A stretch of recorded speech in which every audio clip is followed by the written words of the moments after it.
সেই কবে বি.আর. আম্বেদকর বলেছিলেন, জাতপাত আর শ্রেণী বিভাজন হলো নিয়ন্ত্রণের আরেক নাম।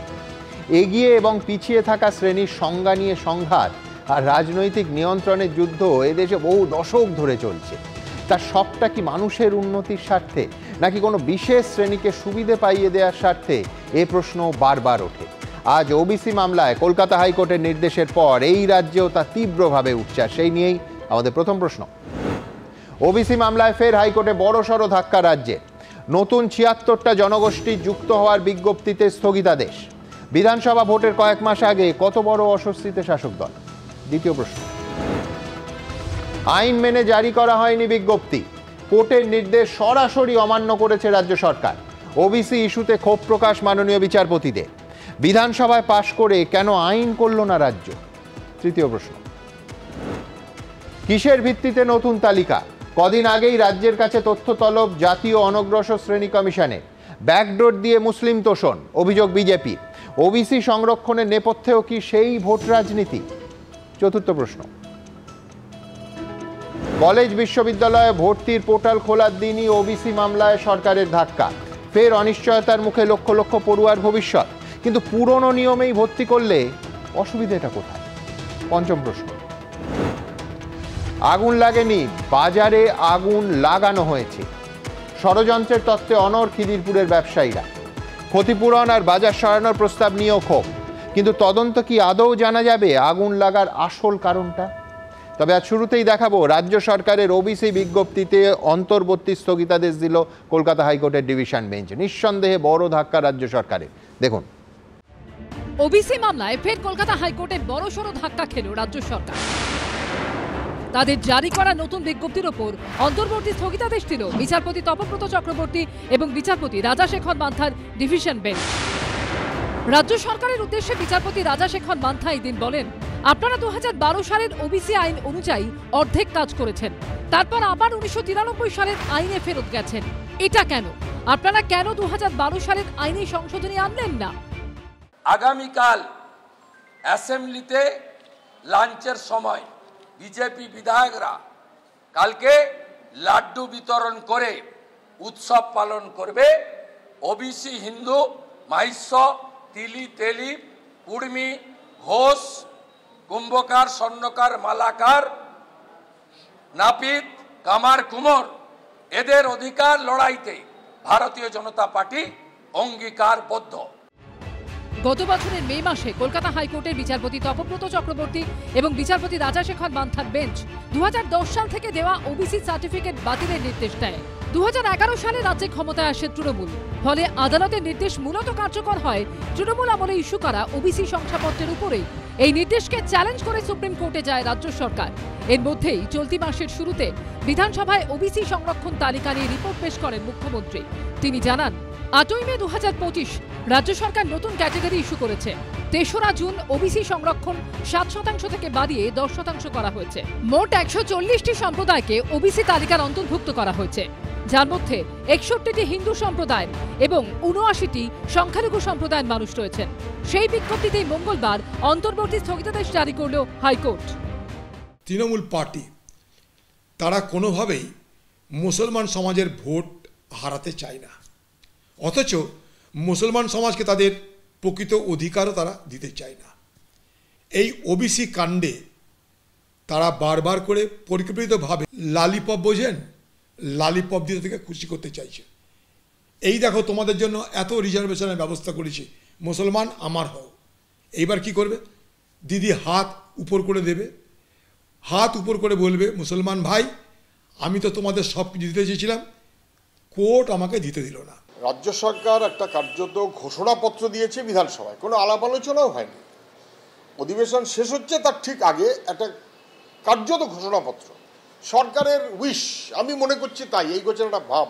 এবং সেটা কোর্টের যে রায়, সেই রায়কে কার্যত অমান্য করা হয়।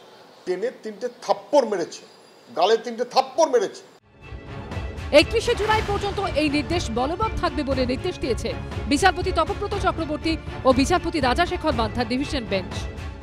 আমাদের যে ওবিসি রিলেটেড যে কাজটা হয়েছে, সেই কাজটা একেবারেই কোর্ট অর্ডারকে মান্যতা দিয়ে যে সার্ভে হয়েছে সার্ভেটা পুরোটাই প্যারামিটার ডিফাইন করে দেওয়া হয়েছিল কোর্ট থেকে, সেটা ইকোনমিক প্যারামিটার, সেটা এডুকেশনাল প্যারামিটার, বিভিন্ন প্যারামিটারগুলো বেস করে যে কমিউনিটিগুলো এসছে, এবং এটা বারবার মিথ্যা প্রচার করা হচ্ছিল যে সার্টেন একটা কমিউনিটির জন্য বেশি শতাংশ, কিন্তু বাস্তবে দেখা যাচ্ছে সেইটার সঙ্গে বাস্তবের কোনো মিল ছিল না।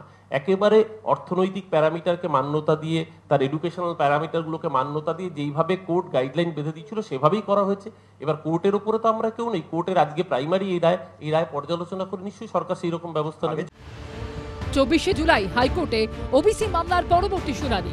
সৌভিক মজুমদার, কৃষ্ণেন্দু অধিকারী ও বিজেন্দ্র সিংহ রিপোর্ট, এবিপি আনন্দ। দেখুন, ওবিসি তালিকা নিয়ে বিজ্ঞপ্তি জারির 7 দিনের মধ্যেই কলকাতা হাইকোর্টে জোরালো ধাক্কা খেল রাজ্য সরকার।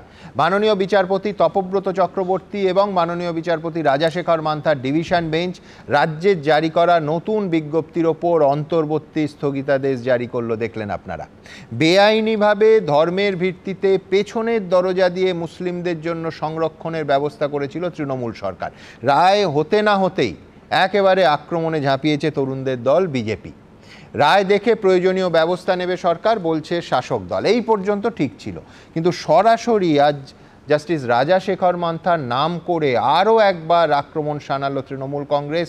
মুখপাত্র কুণাল ঘোষ সরাসরি বলছেন, জাস্টিস মান্থা অতীতেও এমন রায় দিয়েছেন যে রায় বা পর্যবেক্ষণে তিনি হয়তো ন্যায় বিচার একসঙ্গে তার মধ্যে সকলে দেখতে পাননি। এই সব বলে তিনি বলছেন, কয়েকজন বিচারপতি আমরা খুব দুঃখের সঙ্গে বলতে বাধ্য হচ্ছি, তাদের অর্ডার এবং পর্যবেক্ষণ বস্তুত শুভেন্দু অধিকারী বা বিজেপিকে নানাভাবে রাজনীতি করার রসদ জুগিয়ে চলেছে। সবথেকে গুরুত্বপূর্ণ যেটা, সেটা জাস্টিস মান্থার নাম গ্রহণ করা এই রাজ্যের শাসক দলে। কুণাল ঘোষ ঠিক কী বলেছেন দেখাবো। জাস্টিস মান্থা অতীতেও এমন কিছু রায় দিয়েছেন যে রায় বা যে পর্যবেক্ষণে হয়তো ন্যায় বিচার সকলে একসঙ্গে তার মধ্যে দেখতে পাননি, বরং এমন কিছু উপাদান তার মধ্যে ছিল যেটা নিয়ে শুভেন্দুবাবু প্রোটেকশন পেয়েছেন, শুভেন্দুবাবু রসদ পেয়েছেন, বিরোধীরা রসদ পেয়েছে।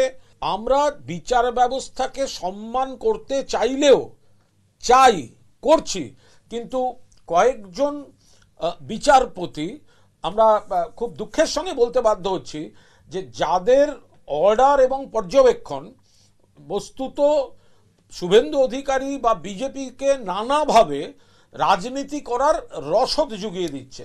দেখুন, আজ এই অনুষ্ঠানে আমার প্রথম বক্তা এই মামলারই আইনজীবী বিক্রম বন্দ্যোপাধ্যায়। বিক্রমের কাছে আসবো একেবারে উল্টো দিক থেকে, যে তৃণমূল কংগ্রেসের যুক্তি, আমি মাননীয় বিচারপতিকে ব্যক্তি আক্রমণ দূরে সরিয়ে রাখছি, তৃণমূল এখনো পর্যন্ত যে যুক্তিগুলো দিয়েছে, এক, তারা এই বিজ্ঞপ্তি সুপ্রিম কোর্টের নির্দেশ মেনে করেছে, 2, এই বিজ্ঞপ্তি সমীক্ষার ভিত্তিতে করা হয়েছিল, এবং 3, যে কোনো ধর্মের ভিত্তিতে নয়, আর্থসামাজিক অবস্থানের ভিত্তিতে এই বিজ্ঞপ্তি প্রকাশ করা হয়েছিল।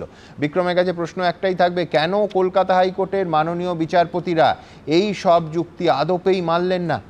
বিক্রম, দেখুন, প্রথমেই আমি বলি অত্যন্ত দুঃখের যে কোনো একটা মামলার রায় হলে, যে কোনো মামলা, ধরুন এসএসসি হলো, ওবিসি হলো, যে কোনো মামলার রায় হলে শাসক দলের পক্ষ থেকে সবসময় বিচারপতিদের আক্রমণ করা হয়।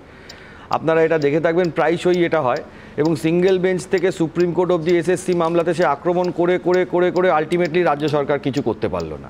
ওবিসি মামলার ক্ষেত্রেও আমরা দেখছি বারবার মুখ্যমন্ত্রীর তরফ থেকে, আমি বলতে বাধ্য হচ্ছি যে, বা বিভিন্ন সময় যারা শাসক দলের নেতা নেত্রীরা রয়েছেন, বারবার করে কিনা রাজ্য সরকার বিচার ব্যবস্থাকে আক্রমণ করছেন। তো হাইকোর্ট রায় দিয়েছেন, এটা division bench, justice Tapabrata Chakraborty, justice Rajshekhar Mantha একটি রায় বেরিয়েছে। তো তার বিরুদ্ধে আপনারা এর আগে 24শে মে 2024 বেরিয়েছিল, 22শে মে 2024, সেটার বিরুদ্ধে আপনারা সুপ্রিম কোর্ট করেছেন, আজ অবধি আপনারা স্টে নিতে পারেননি, আজ অবধি সুপ্রিম কোর্ট স্টে দেয়নি। এইসব কথা বলার কোনো মানেই হয় না, কোনো যুক্তি হয় না। রাজ্য সরকারের তরফ থেকে নতুন যে সার্ভেটা করা হয়েছিল সেটা সুপ্রিম কোর্টের পারমিশন নিয়ে করেছে, কথাটা বলাটা একেবারেই ভুল। সুপ্রিম কোর্টের কাছে রাজ্য সরকার জানিয়েছিল যে আমরা নতুন করে সার্ভে করব, এই কথাটা জানিয়েছিল। তো সুপ্রিম কোর্ট বলেছিল তারা যদি নতুন সার্ভে করবে।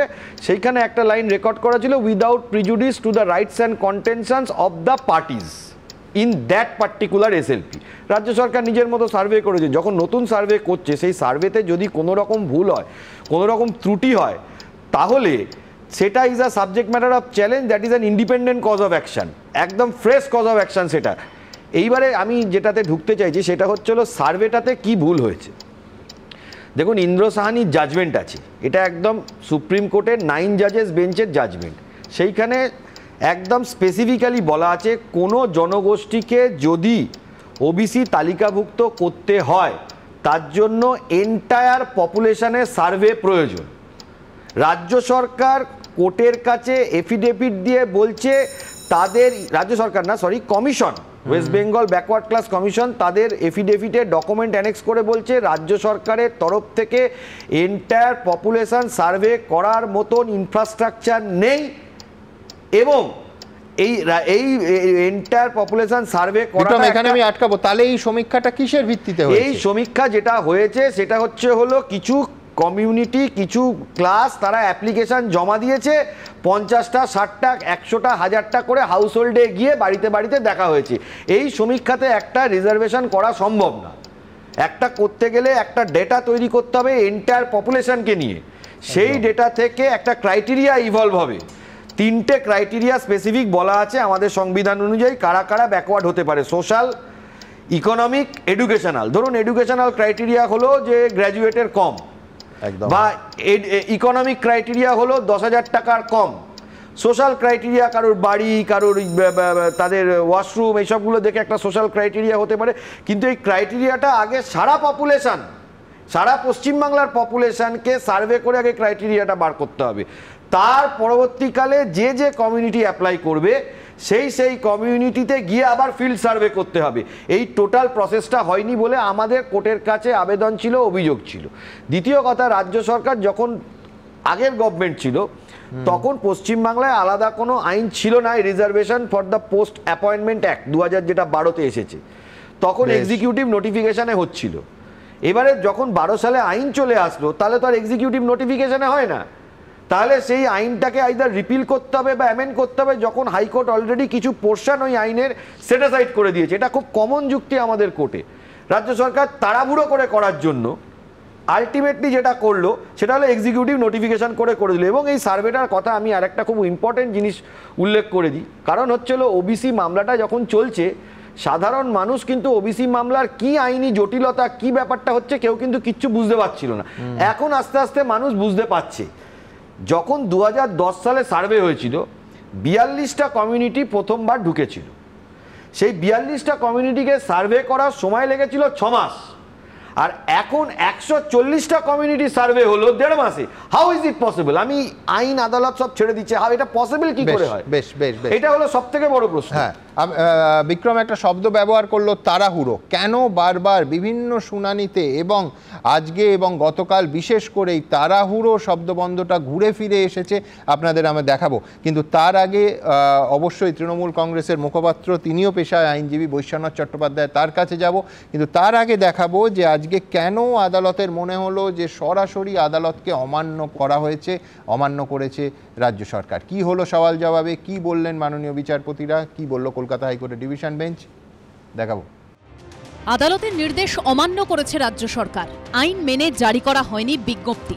রাজ্য সরকারের নতুন ওবিসি বিজ্ঞপ্তিতে অন্তর্বর্তী স্থগিতাদেশ দিতে গিয়ে এমনই কড়া মন্তব্য করল কলকাতা হাইকোর্টের বিচারপতি তপব্রত চক্রবর্তী এবং বিচারপতি রাজাশেখর মান্থার ডিভিশন বেঞ্চ।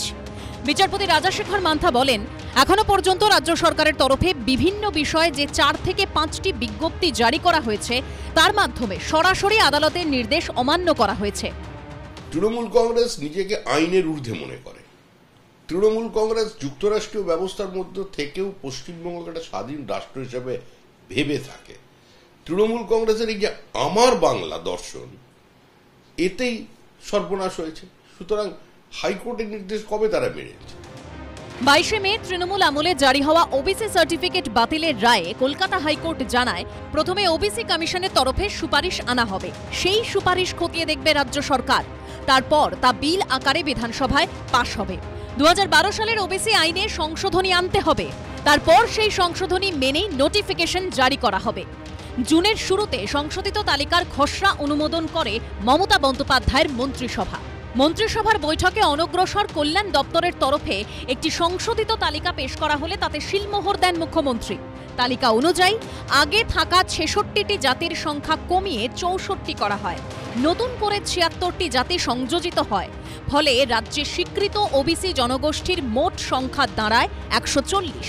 কিন্তু এবার রাজ্য সরকারের বিজ্ঞপ্তি নিয়ে মঙ্গলবার কলকাতা হাইকোর্ট স্পষ্ট জানিয়ে দিল, সরাসরি আদালতের নির্দেশ অমান্য করা হয়েছে। নোটিফিকেশনসগুলো যেটা হয়েছে, সার্ভেটা অ্যাবসলিউটলি সুপ্রিম কোর্টের যে জাজমেন্ট বা গাইডলাইন বা আইন মেনে যেটা সার্ভে করার কথা সেটা হয়নি, এবং ১.৫ মাস সময়ের মধ্যে এতখানি একটা বড় কাজ করে দেওয়া হলো। সব পক্ষকে শুনানি করার পর কলকাতা হাইকোর্ট ৩১শে জুলাই ২০২৫ পর্যন্ত স্টে অর্ডার গ্রান্ট করেছে। এদিন বিচারপতি রাজাশেখর মান্থাও প্রশ্ন তোলেন, আপনারা কেন ২০১২ সালের আইনে সংশোধনী আনলেন না? আমাদের রাজ্যে আইনের শাসন নেই, শাসকের আইন, এটা আমরা বহুদিন ধরে বলছি, এবং সংবিধান সম্মত মনোভাবে সরকার চলতে রাজি না। কিসে কখন কতটা পর্তায় পোষাবে এই মনোভাবে যদি সরকার চলে, আজকে কোর্ট নির্দিষ্টভাবে বলেছে যে আপনারা কার্যত আইন লঙ্ঘন করে একের পর এক কাজ করে চলেছেন। সরকার সব দেখে শুনে ঠিকভাবে এগিয়েছেন যাতে মানুষের সমস্যার সমাধান করে, এর জন্য আরও 10টা কাজ আটকে যাচ্ছে যাতে সেগুলো না আটকায়। তো আর কিছু মানুষের কাজ হচ্ছে লোকের চাকরি বাতিল করাও, কাজ আটকে দাও, আইনি জটিলতা তৈরি করো, কোর্টে চলে যাও, বিষয়টা এমনভাবে উপস্থাপিত করো যাতে কিছু আইনি জট হয়। এদিন রাজ্য সরকারের উদ্দেশ্যে বিচারপতি তপব্রত চক্রবর্তী বলেন, আমরা আগেও বলেছি যে ওবিসি শ্রেণীভুক্ত ৬৬টি সম্প্রদায়কে নিয়ে প্রয়োজনীয় পদক্ষেপ করুন। আপনারাও বলেছেন যে আপনারা সুপ্রিম কোর্টের রায়ের অপেক্ষা করছেন। আমরাও বলেছি যে ঠিক আছে, তাহলে সেই অবধি কোনো পদক্ষেপ করবেন না। তবে তার মধ্যেই রাজ্য সরকার ওবিসি বিজ্ঞপ্তি জারি করেছিল, যাতে মঙ্গলবার অন্তর্বর্তী স্থগিতাদেশ দিল কলকাতা হাইকোর্ট। সৌভিক মজুমদার, উজ্জ্বল মুখোপাধ্যায় ও সত্যজিৎ বৈদ্যর রিপোর্ট, এবিপি আনন্দ। দেখুন, অনেকে প্রশ্ন তুলছেন যে আজ কলকাতা হাইকোর্টে অন্য কিছু হওয়া কি আদৌ সম্ভব ছিল। আমি সত্যিই জানি না যে এই সরকারের আইনি পরামর্শদাতা কারা। মাননীয় বিচারপতিরা গতকাল থেকে একাধিকবার যে প্রশ্নটা তুলেছেন সেটা হলো, এক, আদালতের আগের নির্দেশ অমান্য করে নামমাত্র সমীক্ষার ভিত্তিতে কেন তাড়াতাড়ি, বিক্রম খানিকক্ষণ আগে শব্দটা ব্যবহার করছিল, তাড়াহুড়ো করে এই তালিকা প্রকাশ করলো রাজ্য। দুই, কোর্টের নির্দেশের পরেও বিধানসভায় বিল পাশ না করে কেন প্রশাসনিক বিজ্ঞপ্তি জারি করলো রাজ্য। কোর্ট আনকোর্ট যাচ্ছি, রাজ্য যদি নিজের মতো কাজ করে তাহলে কোর্ট কিন্তু প্রশ্ন তুলতে বাধ্য হবে। আমার প্রশ্ন একটাই, এরপরও আজ কোর্টের রায় কি অন্যরকম কিছু হতে পারত? এ তো সরাসরি রাজ্যের তরফে আদালতের নির্দেশ না মানা, এমনটা মাননীয় বিচারপতিরা মনে করছেন। এবং তারপরে যা হলো, নিঃসন্দেহে যেহেতু নিজে পেশায় আইনজীবী বৈশ্বরনাথ চট্টোপাধ্যায় তার উত্তর দেবেন যে একজন মাননীয় বিচারপতি, ডিভিশন বেঞ্চের একজন বিচারপতির নাম করে শাসক দলের অফিসিয়ালি আক্রমণ করা শুধু কতটা শোভন তা নয়, ভারতবর্ষের সংসদীয় ইতিহাসে কতবার হয়েছে নিশ্চয়ই বৈশ্বরনাথদা বলতে পারবেন। দেখুন, এটা একটা ইন্টারিম অর্ডার এবং ওবিসি তালিকার সঙ্গে ধর্মের কোনো সম্পর্ক নেই। ইকোনমিক্যালি যারা ব্যাকওয়ার্ড তাদেরকে সার্ভে করা হয়েছে। সুপ্রিম কোর্ট একটা টাইম দিয়েছিল, আমরা তার মধ্যে থেকে সরকার সার্ভে করেছে। কিন্তু আমার এটা কোশ্চেন যে বিরোধীরা এটা নিয়ে কেন এত অপপ্রচার করছেন। আপনি আমাকে একটা প্রশ্ন করলেন যে একজন বিচারকের নামে শাসক দল বলছে।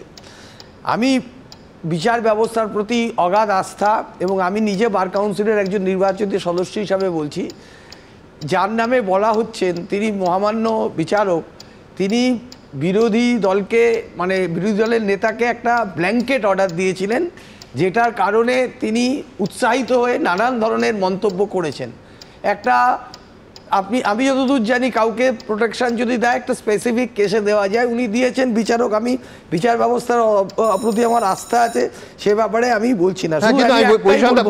একটা সাধারণ প্রশ্ন থাকবে, সেটা এক সেকেন্ড না, ওনার বক্তব্যের মাঝখানে কারুর বক্তব্য নেব না। আমার প্রশ্নটা আপনার কাছে থাকবে, আপনি নিজে পেশায় আইনজীবী, একজন বিচারপতির রায় নিয়ে আপনার আপত্তি আছে, ফেয়ার এনাফ। ভারতীয় গণতন্ত্র আপনাকে আমাকে সবাই এই অধিকার দেয় যে বিচারের কোনো মাননীয় বিচারপতির রায় নিয়ে আপত্তি, এবং অ্যাবসলিউটলি তার জন্য একটা আইনি প্রভিশন আছে, আপনি উচ্চতর বেঞ্চে যেতে পারেন। সুপ্রিম কোর্ট অবধি যেতে পারেন, সর্বোচ্চ আদালত অবধি যেতে পারেন। সেটা না করে কোনো বিচারপতির নাম করে আক্রমণ, আপনার আইনজীবী হিসেবে মনে হয় না যেটা সম্পূর্ণ বেআইনি? আমি আপনাকে বলছি যে বিষয়টা আপনি তুলে ধরতে চাইছেন, এই মানে আপনি রায়ের সঙ্গে একমত নাই হতে পারবেন, আপনি হায়ার বেঞ্চে যাচ্ছেন না কেন? রায়ের সমালোচনা করলে আমি খারাপ হয়ে গেলাম? না না না না, একেবারে নয়। আপনি আইনি পথে না গিয়ে, এক সেকেন্ড, আইনি পথে না গিয়ে মাননীয় বিচারপতির নাম করে তার সমালোচনাটা আপনার মনে হয় না এটা বেআইনি কাজ হচ্ছে? মানে উল্লাস করাটা ঠিক, যে বিচারকের রায়কে নিয়ে আমি উল্লাস করছি, লাড্ডু বিতরণ করা, অসন্তোষ প্রকাশ করা ঠিক না। না না না না, ভারতীয় সংবিধান আপনাকে এই অধিকার দেয় রায়ের সমালোচনার, কিন্তু আপনি হায়ার বেঞ্চে না গিয়ে বারবার একজন মাননীয়, একজন বা দুজন বা তিনজন মাননীয় বিচারপতির নাম করে তাকে আক্রমণ করলে এবং তার বাড়ির সামনে বা তার এজলাসে যখন পোস্টার মারা হয়, সেটার কলকাতা পুলিশ সিসিটিভি ফুটেজ আমরা দেখিয়েছি, সেই ফুটেজ থাকা সত্ত্বেও যখন অপরাধের কিনারা না হয়, অপরাধীরা গ্রেফতার না হয়, তাহলে ইন্টেনশনটা নিয়ে প্রশ্ন উঠবে না বৈশ্বনাথ দা? আমার অনেকটা সময় আপনি আপনাকে আরো বাড়তি সময় দিলাম, টাইম নিয়ে আপনি ভাববেন না। সময় আপনাদের হাতে। না না, বিচারপতিদের প্রতি আমাদের অগাধ শ্রদ্ধা আছে, কিন্তু কোনো বিচারপতি আইনের বিষয় নিয়ে তিনি আলোচনা করছেন টেলিভিশন চ্যানেলে, কেউ প্রেস কনফারেন্স করছেন, কেউ রিটায়ারমেন্টের পরে রাজ্যসভার মেম্বার হচ্ছেন, এই যে বিচারকের চেয়ারটাকে ব্যবহার করে, মানে বিচারকের চেয়ার ব্যবহার হয়েছে কিনা তার বিচার করবে তৃণমূল কংগ্রেস। কেন সারা দেশের মানুষ করেছে, সবাই সমালোচনা করে। এই যে রঞ্জন গগৈকে রাজ্যসভা সদস্য করা হয়েছে, আপনি বলুন মহারাজের হাতে, আপনি নিজে বলুন না যে রঞ্জন গগৈকে করলো, সেটা বলুন। এটা যদি ঠিক হয়ে থাকে, আপনি যদি এটাকে অ্যাপ্রিসিয়েট করেন, আপনি যদি এটাকে এনকারেজ করেন, যে বিচারক যে বিষয়ে বিচার করছেন তিনি এসে এখানে ইন্টারভিউ দেবেন, তারপর লোকসভার সদস্য হবেন, কেউ রাজ্যসভার সদস্য হবেন, রিটায়ারমেন্টের পর, এক সেকেন্ড, রিটায়ারমেন্টের পর আমার আপত্তি নেই, আপনার আপত্তি আছে কিনা জানতে চাইছি। যখন কোনো বিচারককে তৃণমূল কংগ্রেস নির্বাচনে প্রার্থী করে, সেটা আপনার কোনো আপত্তি আছে? আমি এইটুকু বলবো, যে মাইন্ডসেট নিয়ে বিচার করছেন, আমি এটা ধরে নেবো যে যে মাইন্ডসেট নিয়ে বিচার করছেন, সেই মাইন্ডসেট নিয়ে যদি তিনি বিচার করেন যে আমি পরবর্তীকালে একটা প্রাইজ পাবো, তার মানে যে বিচারককে আপনারা ভোটে দাঁড় করিয়েছেন তিনি এই মাইন্ডসেট নিয়ে তিনি বিচার করতেন। আপনি দেখিয়ে দিন না যে বিষয় নিয়ে আপনাদের এখানে আলোচনা হয়েছে, এমন বিচারক যিনি তার পরবর্তীকালে প্রাইজ পেয়েছেন। আমি তো নাম করে করে বলে দিলাম, রঞ্জন গগৈ থেকে অভিজিৎ গাঙ্গুলি। না না, আমি তো এখানে বসেই আপনাকে দুজন নাম বলতে পারি যারা বিচারক, যারা পরবর্তীকালে তৃণমূলের টিকিটে ভোটে দাঁড়িয়ে এমএলএ হয়েছে, এখনো একজন আছেন, তারা আপনার টেলিভিশন চ্যানেলে ইন্টারভিউ দিয়েছে। না না, ইন্টারভিউ না, তারা ভোটে দাঁড়াচ্ছে মশাই। দেখুন আপনি বিচার ব্যবস্থাটাকে না না না, বিচার ব্যবস্থাকে আপনি এও করছেন। আমি সব সময় উপরে তুলে রাখি, দর্শকরা জানেন আপনি আইনজীবী হিসেবে বিচার ব্যবস্থাকে এও করছেন বলে অনেকে মনে করছেন। বিচার ব্যবস্থায় নিরপেক্ষতা থাকা উচিত। বিচারকের রায় নিয়ে লাড্ডু বিতরণ করার মধ্যে কোনো অপরাধ নেই, কিন্তু বিচারকের রায় যদি আমি সমালোচনা করি যে এই রায়তে চাকরি আটকে যাচ্ছে, আবার আইনজীবী হিসেবে আপনি ভুল করছেন। রায় নিয়ে নয়, আপনি রায় নিয়ে সমালোচনা করছেন না, আপনি ব্যক্তি বিচারপতিকে আক্রমণ করছেন। দুটোর মধ্যে আইনজীবী বৈশ্বনাথ চট্টোপাধ্যায়ের তফাৎ বুঝতে পারেন না, এটা আমি বিশ্বাস করব কি করে? আমি আমার যেটা মনে হয়েছে, আমার যেটা বোঝা হয়েছে অ্যাজ পার মাই আন্ডারস্ট্যান্ডিং আমি বললাম। এবার আপনার যেটা বোঝা সেটা আপনি আলাদা বুঝতে পারেন। মানুষ যা বোঝার বুঝেছেন। আমার শুধু প্রশ্ন হচ্ছে যে বিচারকদের তৃণমূল কংগ্রেস টিকিট দিয়ে নির্বাচনে নামিয়েছে, তারা যখন বিচারক ছিলেন তখন কি তৃণমূলের কথায় রায় দিতেন? আপনি যদি সবটাই তৃণমূলের দিকে সাধারণ কথা আপনি জবাব দিতে পারছেন না। এখনো আপনার নিরপেক্ষতার কথা বলছি, নিরপেক্ষতা নিয়ে আপনার প্রশ্ন থাকতে পারে, শাসকের প্রশ্ন থাকে, তরুণের প্রশ্ন থাকবে, আপনার থাকবে, শাসক দলের প্রশ্ন থাকে। আমরা কি বিচার ব্যবস্থায় যারা আছেন জুডিশিয়াল অফিসারদের কাছে একটা নিউট্রালিটি আশা করতে পারি না? আপনি যথার্থ প্রশ্ন তুলেছেন। আমার বক্তব্য, তৃণমূল কংগ্রেসের যে বিচারক এখন বিধানসভায় যাচ্ছেন নির্বাচিত বিধায়ক হিসেবে, তিনি যখন রায় দিতেন তাহলে তার রায়টা কি তৃণমূল কংগ্রেস দ্বারা প্রভাবিত হতো? এই প্রশ্ন উঠবে না? বিষয়বস্তুর উপর দাঁড়িয়ে কি তিনি বিচার করেছেন যে বিষয় নিয়ে আপনারা? না না, বিষয় তো ব্যাপার নয়। আপনি বলছেন আফটার রেজিগনেশন অর রিটায়ারমেন্ট, এই প্রশ্ন উঠবে না? এইটাই দেখুন, এইটা সবাই সমালোচনা করবে। রায় যেটা হয়েছে এতে চাকরি আটকে যাবে, এতে মানুষের অসুবিধা হবে। আপনি সমালোচনা করুন, কিন্তু ব্যক্তি বিচারপতিকে আক্রমণ করবেন কেন? ব্যক্তি বিচারপতিকে আক্রমণ তো আমি যতটুকু দেখেছি বা শুনেছি সেটা হলো বিচারপতি রায়ের ব্যাপারে আমরা সাধারণ মানুষ হতাশ, কারণ উনি ওনার বিচারের যে রায় তাকে নিয়ে উল্লাস, বিরোধী দলের তিনি লাড্ডু বিতরণ করবেন, তিনি সেটাকে নিয়ে আনন্দ করবেন, অথচ আমরা সমালোচনা করতে পারবো না, এই জিনিসটা হতে পারে না। আচ্ছা, দুটোর মধ্যে তফাৎ কতটা আছে আমি দেখাবো, আবার কুণাল ঘোষের বক্তব্যটা দেখাবো, এবং এই বক্তব্য শুধু নয়, এর আগে তিনি যখন নাম করে সমালোচনা করেছেন তখনও আমরা তীব্র আপত্তি জানিয়েছি। তার কারণ নিঃসন্দেহে ভারতীয় বিচার ব্যবস্থা এতটা উদার যে আমার, আপনার, বৈশ্বনাথদার, তরুণ জ্যোতির, পার্থদার সবার কোনো রায় পছন্দ না হলে তার সমালোচনা করার অধিকার আছে, সেটা কোনো অপরাধ নয়। কিন্তু ব্যক্তি বিচারপতিকে আক্রমণের অধিকার কি আছে? তার বাড়িতে পোস্টার মারার অধিকার কি আছে? তাকে পক্ষপাত দুষ্ট, ও আপনি বিমান বসুর কাছ থেকে শিখছেন?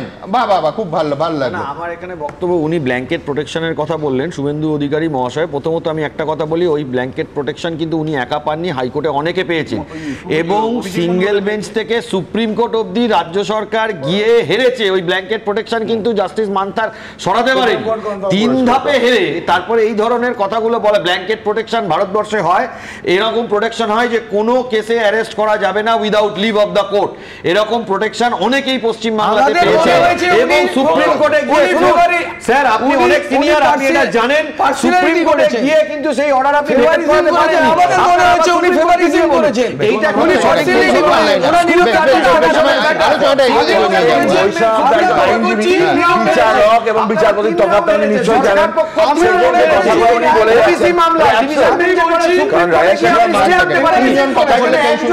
দ্রুত একবার এই সভায় দেখে নি কুণাল ঘোষ ঠিক কি বলেছেন।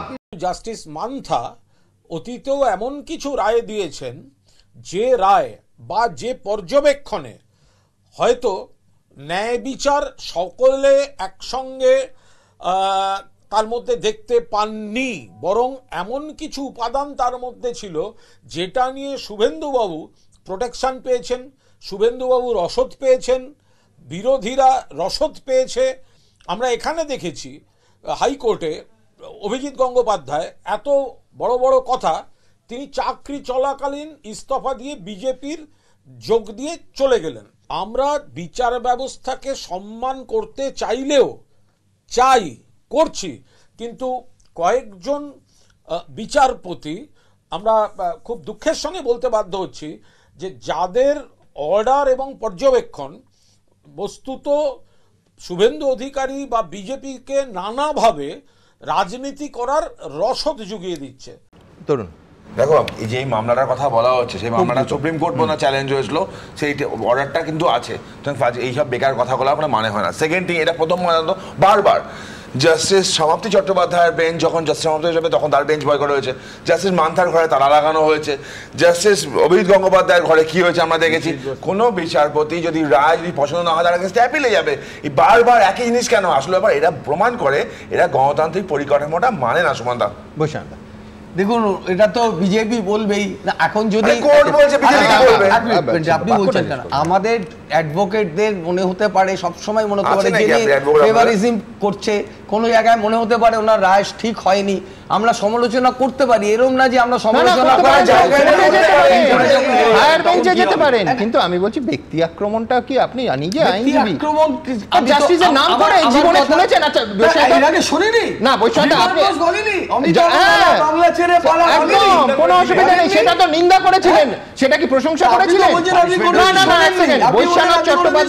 বৈশ্বনাথ চট্টোপাধ্যায় বা তৃণমূল কংগ্রেস কি মনে করে যে বিমান বসু একটা মহৎ দুর্ধর্ষ কাজ করেছিলেন জাস্টিস লালা বাংলা থেকে পালা বলে? এটা আমি বলছি আপনি ফলো করছেন, এরকম কথা নয়। কিন্তু আজকে কিন্তু কেউ বলেনি যে আরে না শোনার কোনো উপায় ছিল না, তৃণমূল কংগ্রেস এত প্রতিবাদ করেছিল এবং যথার্থ করেছিল। বাংলা থেকে পালা এটা কেউ বলেছে? আজকে বলেছি উনি যে রায়টা দিচ্ছেন উনি আমি ব্ল্যাঙ্কেট অর্ডারের কথা উঠেছে তো, যখন কোনো কোর্ট দেখে যে এই লোকটার প্রতি প্রশাসন একদম পরপর বেআইনি কাজ করছেন তখন দেয়। আমি 80-র দশক যখন শিলিগুড়িতে অ্যাডিশনাল এসপি ছিলাম তখন অজিত আগরওয়াল অর্থাৎ হিজু আগরওয়ালের এরকম একটা অর্ডার ছিল যে তার বিরুদ্ধে উনি কোনো মার্ডার করলে এফআইআর করা যাবে না, কোর্টের অনুমোদন নেওয়া ছাড়া। অতএব এটা নতুন কিছু নয়। আমি বলছি 80-র দশকে অজিত আগরওয়াল তো চা বাগানের মালিক ছিলেন। ইজু আগরওয়াল যার কথা আপনি বলছেন সে চা বাগানের মালিক ছিলেন। হ্যাঁ, তাকে কি অর্ডার দেওয়া হয়েছিল? তিনি খুন করলে ওকে বলা যাবে না। আমি তো যতদূর জানি 438 বা 482 যেটা আছে সেটা তো স্পেসিফিক কেসের উপরে হবে। এটা কোনো বক্তব্য খুব পরিষ্কার, সেটা হচ্ছে কোনো অর্ডারের সঙ্গে বৈশ্যানন্দা নজরুলদা একমত নাই হতে পারেন। আইনজীবী অথবা নন আইনজীবী একজন নাগরিক একমত না হয়ে হায়ার বেঞ্চে যাবেন। আমি বলছি এটা ব্যক্তি আক্রমণ। আমি জানি না, বিচারপতিদের ব্যক্তি আক্রমণ আমি আবার বলছি সেটা নিন্দনীয়, সেটা বিমান বসু করলেও নিন্দনীয়, সেটা তৃণমূল কংগ্রেস করলেও নিন্দনীয়। এবং সব থেকে বড় কথা, ভারতবর্ষে স্বাধীন ভারতবর্ষের ইতিহাসে এর খুব একটা নজির নেই। এবং শুনুন, আমি বলছি যে দেখুন, এটা তো ধারাবাহিকভাবে চলছে। দল হিসেবে তৃণমূল কংগ্রেস কিন্তু এটা প্রাতিষ্ঠানিক রূপ দিচ্ছে। অর্থাৎ আমার যদি কোনো রায় ভালো না লাগে, আমার পক্ষে না যায়, তাহলে আমি সরাসরি বিচারপতিকে আক্রমণ করতে পারি, তার বাড়িতে মানে পোস্টার মারতে পারি। এবং চট্টোপাধ্যায় বলছি, আমি ইম্পর্টেন্ট দিচ্ছি না, আমি বলছি তৃণমূলের মুখপাত্র, অফিসিয়াল মুখপাত্র, উপর থেকে নির্দেশ আছে। রক্ষা কবচ তো অভিষেক বন্দ্যোপাধ্যায় পেয়েছিল, তখন ভালো, শুভেন্দু অধিকারী পেলে তখন খারাপ। এইরকম অবস্থা কেন? একটা কথাই বলবো যে ভারতের যে গণতন্ত্র বিছিয়ে আছে, মানুষের আস্থা জুডিশিয়ারির উপর আছে। আমি এও দেখেছি ফাঁসি নোটিশ দিচ্ছে, আসামি বলছে জো হুজুর, হুজুরকে প্রণাম করছে। বিচারকদের প্রতি আস্থা, এটাই আমাদের জুডিশিয়ারিকে বাঁচিয়ে রেখেছে। আজকে যেটা করা হলো মানে জুডিশিয়ারির প্রতি চরম অপমান, আমি ধিক্কার জানাই। আমি এখান থেকে তরুণজ্যোতি তিওয়ারির কাছে যাব। দেখুন, রাজ্য বলছে, অবশ্যই বৈশ্যানন্দা তো বলছেনই, শাসক দল বলছে এর ভেতরে কোথাও মুসলিম তোষণ নেই। সমীক্ষার ভিত্তিতে আর্থসামাজিক অনগ্রসরদের এই সংরক্ষণের আওতায় আনার একটা চেষ্টা করা হয়েছে এবং তার ভিত্তিতে নতুন ৭৬টা জনগোষ্ঠীকে বাছা হয়েছিল। অর্থাৎ পুরনো ছিল ৬৪, ১৪০টা, মোট ১৪০টা জনগোষ্ঠী হলো। এর মধ্যে ৮০টা শ্রেণী মুসলিম সম্প্রদায়ভুক্ত। এখন তরুণরা বলছে যে এটাই পেছনের দরজা দিয়ে মুসলিম তোষণ, আর তৃণমূল কংগ্রেস বলছে যে অকারণ সাম্প্রদায়িক তাস খেলছে বিজেপি। তরুণজ্যোতি তিওয়ারির সময় শুরু এখন। সুমনদা, প্রথমে একজন আইনজীবী সত্তাকে বাদ দিয়েও বলছি, একজন সাধারণ হিন্দু নাগরিক হিসেবে কলকাতা হাইকোর্টকে হাত জোর করে প্রণাম আমার, যে হিন্দুদের স্বার্থ রক্ষা করার জন্য। পশ্চিমবঙ্গের কলকাতা হাইকোর্ট শুধু আইন দেখবেন, হিন্দুও দেখবেন না, মুসলমানও দেখবেন না। পশ্চিমবঙ্গের 40% মানুষ প্রায় ওবিসি। সেখানে একটা রিজার্ভেশন আনা হলো, basically Muslim reservation in the guys of OBC. Trinamool বলছে এর সাথে কোনো সম্পর্ক নেই, কিন্তু দেখা যাচ্ছে ওবিসি এতে 81টার মধ্যে 73টা সাব কাস্ট হচ্ছে মুসলিম, মানে 90.12%। ওবিসি বিতে 99-এর মধ্যে 46টা হচ্ছে মুসলিম, যেটা হচ্ছে 46.46%, মানে টোটাল হচ্ছে 66.1%। এই পার্টিকুলার যেটা আসে, যে রিপোর্টটা তোমরা এসে মানে যখন দেখেছো, এই মানে একটা এফিডেভিট ফাইল করেছিল কলকাতা হাইকোর্টে। কলকাতা হাইকোর্টের রিপোর্টটা খুব ইম্পর্টেন্ট। প্রথমে যে তৃণমূল বলছে যে আর্থিকভাবে পিছিয়ে পড়ার শ্রেণীর ভিত্তিতে এইটা করা হয়েছে, তার ভেতর যারা এসছে তারা এসছে। হ্যাঁ, কীভাবে করা হয় সুমনদা? ফার্স্ট থিং, একটা স্যাম্পল সার্ভে হওয়া উচিত ছিল। Sample survey on total population. Kolkata high court একটা এফিডেভিট ফাইল করতে বললো, ব্যাকওয়ার্ড কমিশন এফিডেভিট ফাইল করেছে। সেই এফিডেভিটে 366 নম্বর পাতায় দেখা যাচ্ছে 15 দিন ধার্য করা হয়েছিল সার্ভে করার জন্য। সার্ভে করেছিল কজন? 829 জন পুরো রাজ্যের। 829 জন, অ্যাডভাইজার ছিল 207 জন। এই কজন মিলে 15 দিনে পুরো পশ্চিমবঙ্গে সার্ভেটা করে নিয়ে লিস্টটা দিয়ে দিল। ব্যাকওয়ার্ড কমিশন বেসিক্যালি যার কাজ করা উচিত ছিল, নিয়ম কি, কমিশন সার্ভে করবে, স্টেট গভর্নমেন্টকে রিপোর্ট দেবে, লেজিসলেচারে প্লেস হবে, অ্যামেন্ডমেন্ট হবে অ্যাক্টের, তারপর নামগুলো ডিক্লেয়ার হবে। কিন্তু এখানে অদ্ভুতভাবে হয়ে গেল। কমিশনার স্টেটমেন্টগুলো খুব ইম্পর্টেন্ট। ফার্স্ট স্টেটমেন্ট তোমার কাছে যদি এফিডেভিটে বাই চান্স থাকে, তার তুমি 348 নম্বর পাতায়, যে commission headed by justice Asim Kumar Banerjee, তিনি বলছেন, members have expressed their deep concern about the stalemate that has resulted due to pendency of the litigation before the court of law. মানে commission is not at all interested to protect the right of the OBC. তারা স্টেটের খুব জ্বালা হয়ে যাচ্ছে, তার জন্য তারা চিন্তা করছে। কমিশন অ্যাকচুয়ালি কার হয়ে কাজ করছিল, আমাদের বড্ড কনফিউশন আছে এখানে। যেমন সিম্পল একটা হিসাব বলি, যে কমিশন যখন কাজ করছিল, যখন কমিশনকে বারবার বলা হয়েছে যে কমিশন কীভাবে কাজ করবে না করবে, কমিশন লিখছে 355 নম্বর পাতায় যে লার্নের অ্যাডভোকেট জেনারেল একটা ওপিনিয়ন দিয়েছে, সে ওপিনিয়ন আমরা দেখেছি এবং আমরা একদম অ্যাকসেপ্ট করে নিচ্ছি। ওটা কি ব্যাকওয়ার্ড ক্লাস কমিশন না অ্যাডভোকেট জেনারেল কমিশন? যে অ্যাডভোকেট জেনারেল ওপিনিয়ন দেবে সেই হিসাবে কমিশন কাজ করে নেবে। একটা অদ্ভুত জিনিস, মানে প্রত্যেকটা পেজের মধ্যে একের পর এক হিসাব আছে। 644 নম্বর পাতায় এই লিস্টটা, কেন আমি বলছি হিন্দুদেরকে রক্ষা করা হয়েছে, 644 নম্বর পাতায় এই লিস্টটা আছে। সেই লিস্টে ব্যাকওয়ার্ডের 17 নম্বর কলামটা খুব ইম্পর্টেন্ট। কি বলছে 17 নম্বর কলামে? ওবিসি কারা হবে?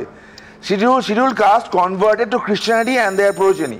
মানে শিডিউল কাস্টের একজন মানুষ যদি অন্য কোনো জায়গায় কনভার্ট হয়ে যায় সে ওবিসি হবে, মানে প্রমোট করা আছে হিন্দু কনভার্সন। আমি আবার বলছি তরুণ, আমি রাজনীতির প্রশ্ন করি যদি, সেটা হচ্ছে যে তোমরা বলছো যে এটা মুসলিম তোষণ করতে গেছিলেন মমতা বন্দ্যোপাধ্যায়, এক্স্যাক্টলি এইটা তৃণমূল কংগ্রেস যদি বলে যে মুসলমানদের, এই রাজ্যের মুসলমানদের গিয়ে তারা বলেন যে এই তো আপনাদের জন্য আমরা চেষ্টা করেছিলাম কিন্তু দেখুন বিজেপি এবং অন্য সমস্ত শক্তি হাত মিলিয়ে নিল এবং আপনাদের স্বার্থ তৃণমূল কংগ্রেসকে রক্ষা করতে দিল না। আমি বলছি এই যুক্তির কি তুমি ইয়ে বলবে? তোমাদের জন্য দুটো হিস্ট্রি আছে, দুটো একটু টাইম লাগবে। ফার্স্ট থিং, 2010 সালে 9 সালে বামফ্রন্ট সরকার যাওয়ার আগে, মরার আগে হরিবোল ইচ্ছা হয়েছিল যদি বেঁচে যায়, তারা ট্রাইটা করেছিল। পরবর্তীকালে এই সরকার এসে তাকে আরো করে দেয়। এই সরকার খালি এই মুসলিম তোষণের জন্য না সুমনদা, হিন্দু কনভার্সনটাকেও প্রমোট করছে।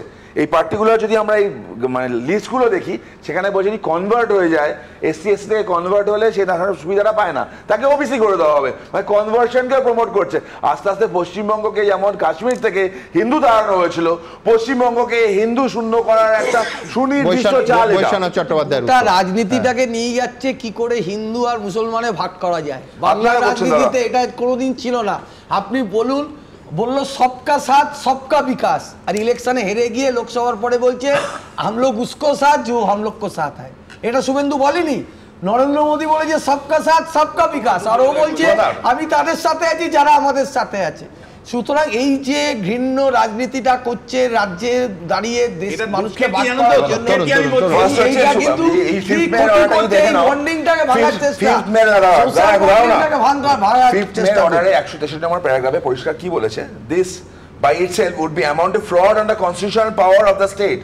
মানে এটা constitutional power and fraud on the constitution যে রাজ্য সরকার করেছে। এইভাবে হয় না সুমন, আমি আবার বলছি এটা সুপরিকল্পিত চাল হিন্দু শূন্য করার। আমি নজরুলদার কাছে যাব, কিন্তু তার আগে আপনাদের দেখাবো একেবারে স্পষ্ট হিন্দু মুসলমান ইস্যু নিঃসন্দেহে এই গোটা বিতর্কটার মধ্যে চলে এসেছে। তার কারণ একেবারে রাজনীতির কুশীলবরা নেমে পড়েছেন, এই বিষয়টা একেবারে ধর্মের চশমা দিয়ে দেখা হচ্ছে। কেন? তাদেরই বা কি যুক্তি, পাল্টা যুক্তি বা কি? পাশাপাশি বছর ঘুরলে বিধানসভা ভোট, তার আগে ওবিসি সংরক্ষণ নিয়ে কলকাতা হাইকোর্টে বড় ধাক্কা খেল তৃণমূল সরকার। এই রাজ্যে গত কয়েক মাসে তৃণমূল বিজেপির সংঘাতের কেন্দ্রে বারবার উঠে এসেছে একটা ইস্যু, হিন্দু মুসলিম। যে ওবিসি বিজ্ঞপ্তি নিয়ে রাজ্য সরকার মঙ্গলবার কলকাতা হাইকোর্টে ধাক্কা খেল, তাতেও লেগেছে মেরুকরণের রাজনীতির রং। বিজেপি বারবার অভিযোগ করেছে ওবিসি সহ অনগ্রসর গোষ্ঠীর সংরক্ষণের আওতায় ঘুরপথে মুসলমানদের ঢোকাতে চাইছে তৃণমূল। এমনকি এ রাজ্যে এসে এ নিয়ে সরব হয়েছিলেন খোদ প্রধানমন্ত্রী। क्योंकि पश्चिम बंगाल की सरकार ने मुसलमानों का वोट बैंक के लिए अनाप शनाप मुसलमानों को ओबीसी बनाने के सर्टिफिकेट दे दिए। हिंदू मुसलमाने भागाभागी করে দিচ্ছেন দেশের প্রধানমন্ত্রী। গত মঙ্গলবার বিধানসভায় ওবিসি ইস্যুতে মুখ খোলেন মুখ্যমন্ত্রী। সেখানে তিনি বলেন ওবিসি সংরক্ষণ কোনো ধর্মের ভিত্তিতে করা হয়নি, ওবিসি সংরক্ষণ করা হয়েছে আর্থিকভাবে যারা পিছিয়ে পড়েছেন সেই অনুযায়ী।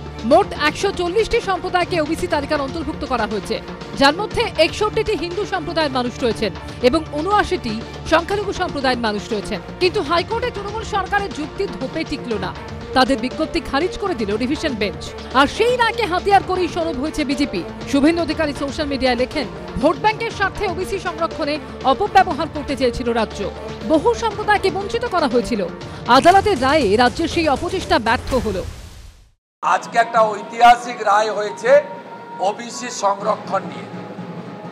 76টা মুসলিম জনগোষ্ঠীকে অবৈধভাবে মমতা ব্যানার্জির সরকার হিন্দু ওবিসিদেরকে বঞ্চিত করে রিজার্ভেশন দিতে গেছিল। হাইকোর্ট আজকে স্টে লাগিয়েছে, আমি এটাকে ওয়েলকাম করছি। ওবিসি নিয়ে তৃণমূল সরকারের বিজ্ঞপ্তির নেপথ্যে অন্য কৌশল দেখছে কংগ্রেসও। দিদি রাজনীতিতে এটাই শিখেছেন যে খেলতে হবে। তিনি খেলায় বিশ্বাস করেন, খেলার পাশাপাশি সত্যভাবে সত্য কারণে অধিকার দেওয়ার লক্ষ্যে তা বাস্তবায়িত করতে তিনি চান না। তিনি খেলতে ভালোবাসেন, তাই তিনি খেলে যাচ্ছেন মুসলমান সমাজের সঙ্গে। তিনি খেলে যাবেন, সিদ্ধান্তে যাবেন না। যখনই কোনো একটা ব্যবস্থা হবে, যখনই দেখবে দিদি বিপদে পড়েছে, আবার নতুন খেলা শুরু করবে।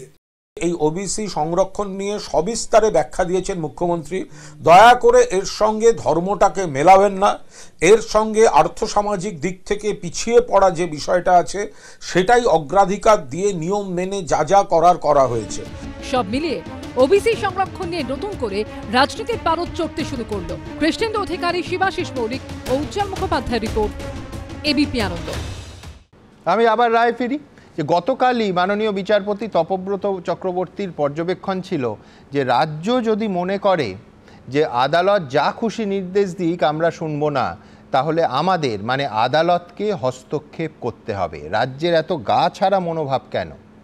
এটা বলে মাননীয় বিচারপতিরা বলেই দিয়েছিলেন যে আদালতের শুনানি শেষ না হওয়া পর্যন্ত প্রশাসনিক বিজ্ঞপ্তি কার্যকর করবেন না। আবার বলছি, এবং সেই প্রশ্নই থাকবে ডক্টর নজরুল ইসলামের কাছে, এছাড়া অন্য কিছু কি আদৌ হওয়ার ছিল? নজরুলদা, এখানে আজকে 3 জন আইনজীবী বক্তব্য রেখেছেন। তো আইনের কথা প্রশ্ন হচ্ছে, আমাদের দেশের সবথেকে বড় আইন সংবিধান, এবং সংবিধান অনুসারে আমার আপনার প্রত্যেকের সমানাধিকার। তাহলে এই এসসি এসটি ওবিসি আসলো কোথায় থেকে? দেখুন, আমাদের সংবিধানের 14 নম্বর পার্টে এই ধারাগুলো আছে, যাতে এসসিদের রিজার্ভেশন যায়, এসটিদের রিজার্ভেশনে যায়, এসসির জন্য কমিশন করা যায়, এসটির জন্য কমিশন করা যায়। সেখানে 340 নম্বর যে ধারাটা আছে, সেখানে এডুকেশনালি এবং সোশিয়ালি ব্যাকওয়ার্ড যারা আছেন, সেখানে কোনো ধর্মের কথা বলা নেই। তাদের অবস্থা কীরকম আছে এবং কিভাবে তাদেরকে অন্যর সঙ্গে সমান পর্যায়ে আনা যাবে, সে ব্যাপারের জন্যে রাষ্ট্রপতি কমিশন গঠন করতে পারেন, এবং কমিশন যে রিপোর্ট দেবেন সেটা সরকারের কাছে পেশ হবে, সরকার গ্রহণ করবেন, যা করলেন সেটা পার্লামেন্টে পেশ হতে হবে। এটা হচ্ছে আইন। আপনাদের বোধহয় সাচার কমিটির কথা এখনো কিছুটা মনে থাকে। দেখুন, সাচার কমিটি 76টা রিকমেন্ডেশন করেছিল যে মুসলমানদের মূলত যে যদি অন্যদের সঙ্গে সমান জায়গায় আনতে হয় তাহলে কী করতে হবে। তার মধ্যে 72টা কেন্দ্রীয় সরকার কিন্তু গ্রহণ করেছিল। যেগুলো গ্রহণ করেছিল আমি সব বলতে পারবো না, দুটো একটার কথা বলছি প্রাসঙ্গিক। সাচার কমিটি বলেছিল যে যেখানে মুসলমানরা বেশি সংখ্যায় থাকে সেখানে ভালো মানের স্কুল কলেজ তৈরি করতে হবে। 2 নম্বর শিক্ষার ব্যাপারে বক্তব্য ছিল যে মাদ্রাসাগুলোকে বোর্ডের অধীনে আনতে হবে, যাতে করে তাদের ডিগ্রিটা প্রামাণ্য পায়। কিন্তু আমাদের এখানে রাজ্য সরকার কি করলেন? ক্ষমতায় এসে বললেন যে 10,000 মাদ্রাসাকে অনুমোদন দেব। তারপরে কি বললেন? অনুমোদন দেব কিন্তু বেতন দেবো না। স্কুল করলে তিনি বেতন দেবেন, কিন্তু মাদ্রাসা 10,000 জায়গায় তো 1,000ও হয়নি, যে কটা হয়েছে কিন্তু তাদের বেতন দিচ্ছেন না। অর্থাৎ তিনি মুসলমানদের উপকারের জন্য যে রিকমেন্ডেশন ছিল সেগুলো কিছু করেননি, কিন্তু ভোট ব্যাংক তৈরি করার জন্য মুসলমানদেরকে লেঠেল বাহিনীতে পরিণত করেছেন। আপনারা বলবেন এর সঙ্গে ওবিসির সম্পর্ক কী? দেখুন, প্রথমেই যেটা ছিল একটা ইকুয়াল অপরচুনিটি কমিশনের কথা সাচার রিপোর্টে ছিল। তো তাহলে যে প্রেসিডেন্টের যে কমিটি গঠন করেছিলেন তার থেকে ক্লু নিয়ে এই ইকুয়াল অপরচুনিটি কমিশন করে সমীক্ষা করিয়ে, এখানে তো পরিষ্কার সংবিধানে বলা আছে যে আমার ইচ্ছে হলো ওনাকে আমি ওবিসি করে দিলাম, আমার পছন্দ হলো না মুখ দেখে আমাকে ওবিসি করলাম না, এরকম করা যায় না। তো এর আগে তারা যেটা করেছিলেন সেটাকে কোর্ট যে বাতিল করেছিলেন সেখানে কারণও দিয়েছিলেন, তার বিরুদ্ধে তারা সুপ্রিম কোর্টে গিয়েছিলেন। সুপ্রিম কোর্টে মামলাটার এখনো সুরাহা হয়নি। সেখানে মামলাটা নিষ্পত্তি হওয়ার আগে এখানে এবং হাইকোর্ট যখন বলছে রিপোর্ট চাইছে সেগুলো শেষ হওয়ার আগে এখানে এক সংশোধন না করে এক্সিকিউটিভ অর্ডারে এই যে ওবিসির তালিকা প্রকাশ করে দেওয়ার কি দরকার ছিল? সংবিধানের কোন ধারা অনুসারে এটা করা হয়েছে? আমাদের মাননীয় মুখ্যমন্ত্রী তো বলেন যে আমি লয়ার, আমি বড় বড় মামলা করি। তো তিনি হাইকোর্টে গিয়ে এটা যদি বোঝাতে পারতেন যে তিনি যা করেছেন ন্যায় করেছেন, তাহলে এটা তো বাতিল হতো না। তরুণ জ্যোতি যে কথাগুলো বলেছেন, আমি বলবো যে একটা জায়গায় ভুল আছে।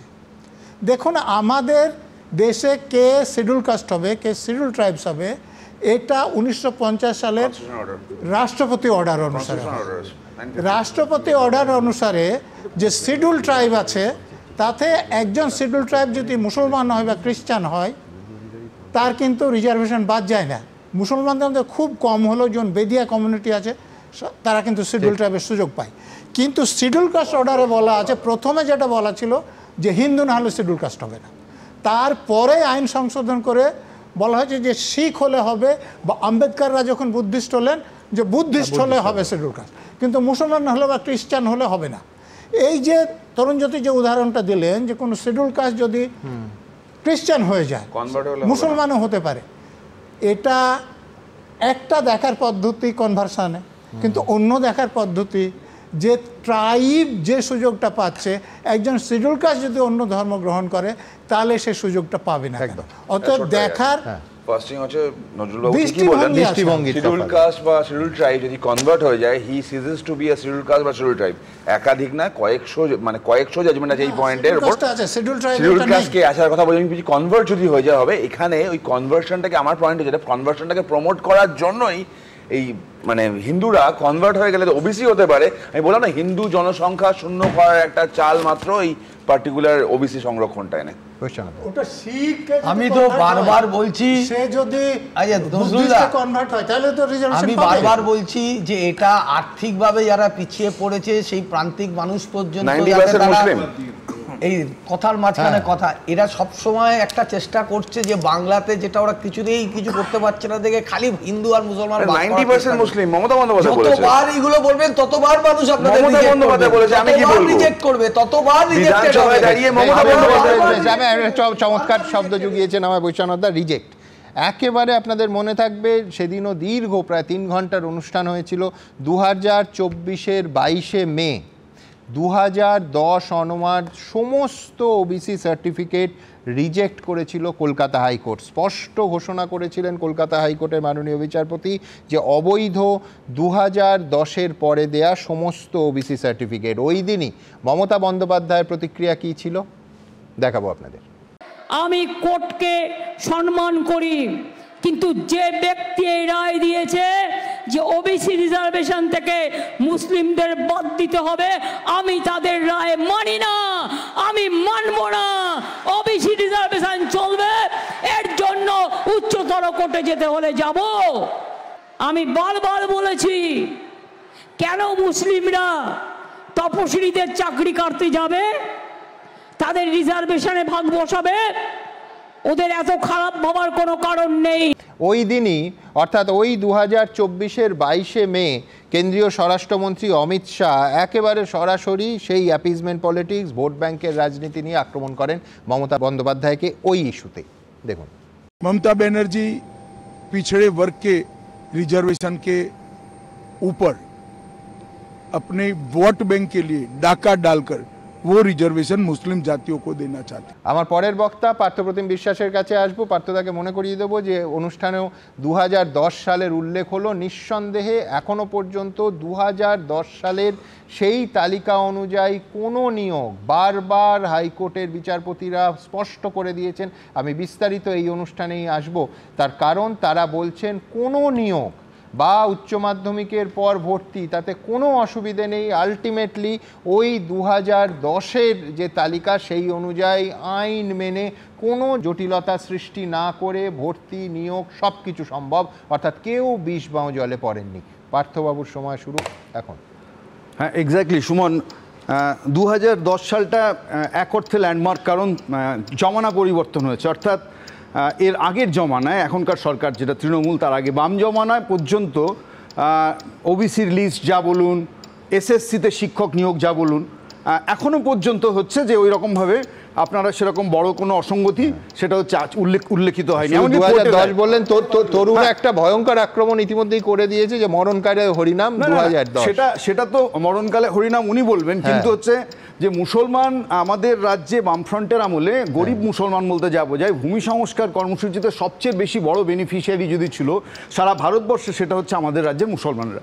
ফলে শিক্ষা কিন্তু পার্থদা মুসলমানদের কি হাল ছিল এই রাজ্যে সাচার কমিটির রিপোর্টই দেখিয়ে দিয়েছে। সেই কারণের জন্যই মুসলমান বা আমি বলছি ওবিসি হিসেবে তাদের চিহ্নিত করে সমাজের মূল স্ট্রিমে আনার প্রক্রিয়াটা বাম আমলেই শুরু হয়, এবং শুরু হয় সেটা পদ্ধতি মেনে। এখনকার মতো করে হচ্ছে যে গো অ্যাজ ইউ লাইক সেরকম স্টাইলে হয়নি। ফলে এ কারণেই আমি বলছি জটিলতা বাড়ছে প্রত্যেকটা ক্ষেত্রে, শিক্ষা থেকে নিয়োগ। আপনি এই যে আমরা স্কুলে নিয়োগ দেখছেন যে এত কিছু একটা বিধি আছে, সেই বিধি বাদ দিয়ে ভেঙে আপনার মনে থাকবে ধর্মতলার মঞ্চে ওখানে মুখ্যমন্ত্রী গিয়ে বললেন এই যে আমি 4 জনকে নিয়ে কমিটি করে দিচ্ছি, এরা কিন্তু নিয়োগ করবেন। আমি যে একটা লেট ডাউন প্রিন্সিপাল পলিসি ছিল সেটা ভেঙে নিয়োগ হলো, সেই নিয়োগে দুর্নীতি বেরোলো, মন্ত্রীরা জেল খাটছে, আমলারা জেল খাটছে গেল। আপনি এই ওবিসি রিজার্ভেশনের ক্ষেত্রে দেখুন 1 বছর সময় পেয়েছে, যখন এতগুলো ওবিসি সার্টিফিকেট বাতিল হলো, দেয়ার ওয়াজ অ্যাম্পল টাইম যে যদি কোনো গভর্নমেন্ট সেন্সিবলি কাজ করতেন 1 বছরে, তাহলে 1 বছরের মধ্যে এই সমস্যাটা সমাধান করতে পারতেন। তারা ফেলে রেখে দিয়েছেন। ফেলে রেখে একটা তড়িঘড়ি তারা একটা 140-এর জনগোষ্ঠী এনে হাজির করলেন, যেটা কোর্টে চ্যালেঞ্জ হলো। চ্যালেঞ্জ হওয়ার মধ্যে দিয়ে শুধু সেই জনগোষ্ঠীগুলোর অধিকার আমি বলছি অরক্ষিত হলো না, গোটা শিক্ষা ব্যবস্থার যে জটটা পাকলো, সেটা শিক্ষক নিয়োগের মতো এখন ভর্তিতেও হচ্ছে একটা জট পাকলো পশ্চিমবঙ্গে। এবং এই জট কেবলমাত্র এই রাজ্যের ছেলে মেয়েদের যন্ত্রণার মধ্যে আটকে থাকবে না। জট বলবেন, আমি বলছি বিচারপতিরা বলছেন জট নয় তো, 2010-এর তালিকা অনুযায়ী সরকার ভর্তি হোক, কোনো অসুবিধা নেই। সুমন, যদি সরকার সেটাকে মেনে নিতেন তাহলে এটাকে জট মনে করা হতো না। সরকার মুশকিল হচ্ছে যে শর্ট টার্ম গেনের জন্য লং টার্ম পে ইনভাইট করছেন তারা। ফলে তারা এই আগের 66টা জনজাতিকে ধরে করা 7% ধরে করলে তাহলে ওবিসি রিজার্ভেশনের যে ফানুস তারা ফালিয়েছিলেন সেটা হচ্ছে কোথাও চ্যালেঞ্জ হবে, সেটা হচ্ছে তাদের যে ভোট ব্যাংক পলিটিক্স সেখানে হচ্ছে যে কি বলবো যে আক্রান্ত হবে। সেই কারণের জন্য তারা পারছে না পারছেন ধরছে, না পারছেন গিলতে। ফলে কার্যত যেটা দেখাচ্ছে সেখানে অ্যাডমিশন আটকে যাচ্ছে। এবং আমি আপনাকে সুমন বলবো যে আরেকটা জিনিস, যে আপনি শিক্ষার ক্ষেত্রে যদি দেখেন এই ওবিসি রিজার্ভেশনের প্রশ্নেই আমি ভাইস চ্যান্সেলর অ্যাপয়েন্টমেন্ট, সেখানেও একটা লেট ডাউন আইন প্রিন্সিপাল আমাদের রাজ্যে ছিল, সেই আইন না মেনে ভাইস চ্যান্সেলর অ্যাপয়েন্টমেন্ট করার জন্য সুপ্রিম কোর্টে জল গেছে। সেখানে অর্ধেক ইউনিভার্সিটির ভাইস চ্যান্সেলর আছে, এই মুহূর্তে অর্ধেক ইউনিভার্সিটি নেই। আপনি ওবিসি রিজার্ভেশন যখন চালু হয় আপনার মনে থাকবে 10% একবারে এতগুলো ছেলে মেয়ে ভর্তি। আমাদের ইউনিভার্সিটি আমি দেখেছি, রাজ্যের সব ইউনিভার্সিটির এক অভিজ্ঞতা, যে সরকার বললো যে এই বাড়তি ছাত্রছাত্রীদের জন্য বাড়তি পরিকাঠামো আসবে, বাড়তি গ্র্যান্ট আসবে। আপনি 10 বছর 11 বছর হয়ে গেছে, আজ পর্যন্ত একটা অ্যাডিশনাল গ্র্যান্ট, অ্যাডিশনাল শিক্ষক, অ্যাডিশনাল বেঞ্চ, ল্যাব, ল্যাবরেটরি কোথাও কিচ্ছু আসেনি।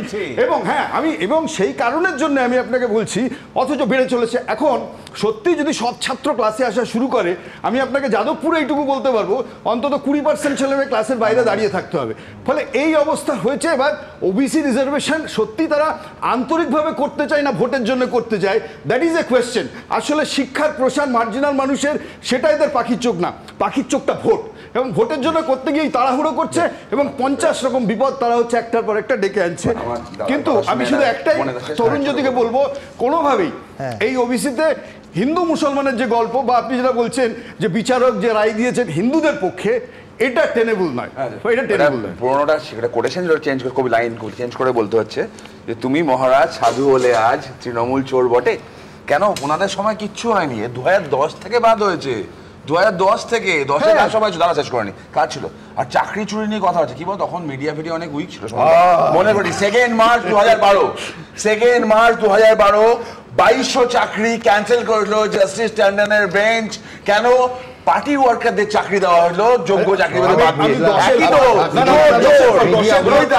আমি বলছি বিরোধী দল ছিল মমতা বন্দ্যোপাধ্যায়, তৃণমূল কংগ্রেস, তাকে দুর্বল একই সঙ্গে বলবে কিনা আমি জানি না।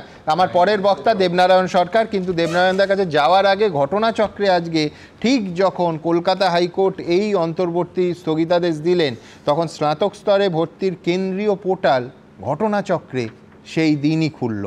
তা সত্ত্বেও মাননীয় বিচারপতিরা এবং অনেকেই বলছেন যে এই রায়ের ফলে না ভর্তি না নিয়োগ কোনো কিছুই কিন্তু আটকে যাবে না, কোথাও কোনো বেড়া তৈরি হচ্ছে না এই রায়ের পক্ষে।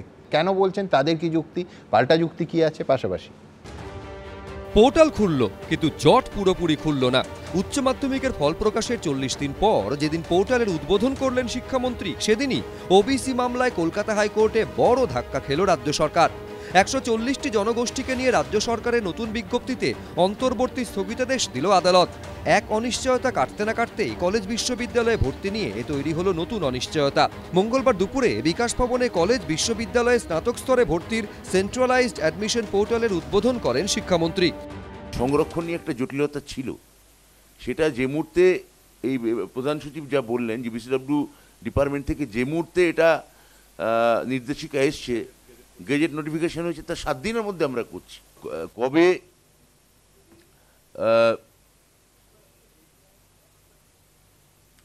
অনাবৃষ্টি হতে পারে বা বৃষ্টি হতে পারে তাই বলে মানে বপন বা কৃষিকার্য বন্ধ থাকবে, এ তো কোনো যুক্তি হতে পারে না।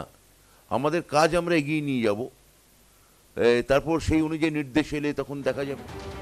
কিন্তু পোর্টাল উদ্বোধনের কয়েক ঘন্টার মধ্যেই রাজ্য সরকারের নতুন বিজ্ঞপ্তিতে অন্তর্বর্তী স্থগিতাদেশ দেয় কলকাতা হাইকোর্ট, যার জেরে ভর্তি নিয়ে তৈরি হলো নতুন অনিশ্চয়তা। হাইকোর্টের এই নির্দেশের পর শিক্ষামন্ত্রী জানিয়েছেন ভর্তির আবেদন প্রক্রিয়া জারি থাকবে, তারপর কোর্টের নির্দেশ মতো পদক্ষেপ করা হবে। কিন্তু তাহলে কারা কত শতাংশ সংরক্ষণের সুবিধে পাবে? ভর্তি প্রক্রিয়া কি থমকে যাবে?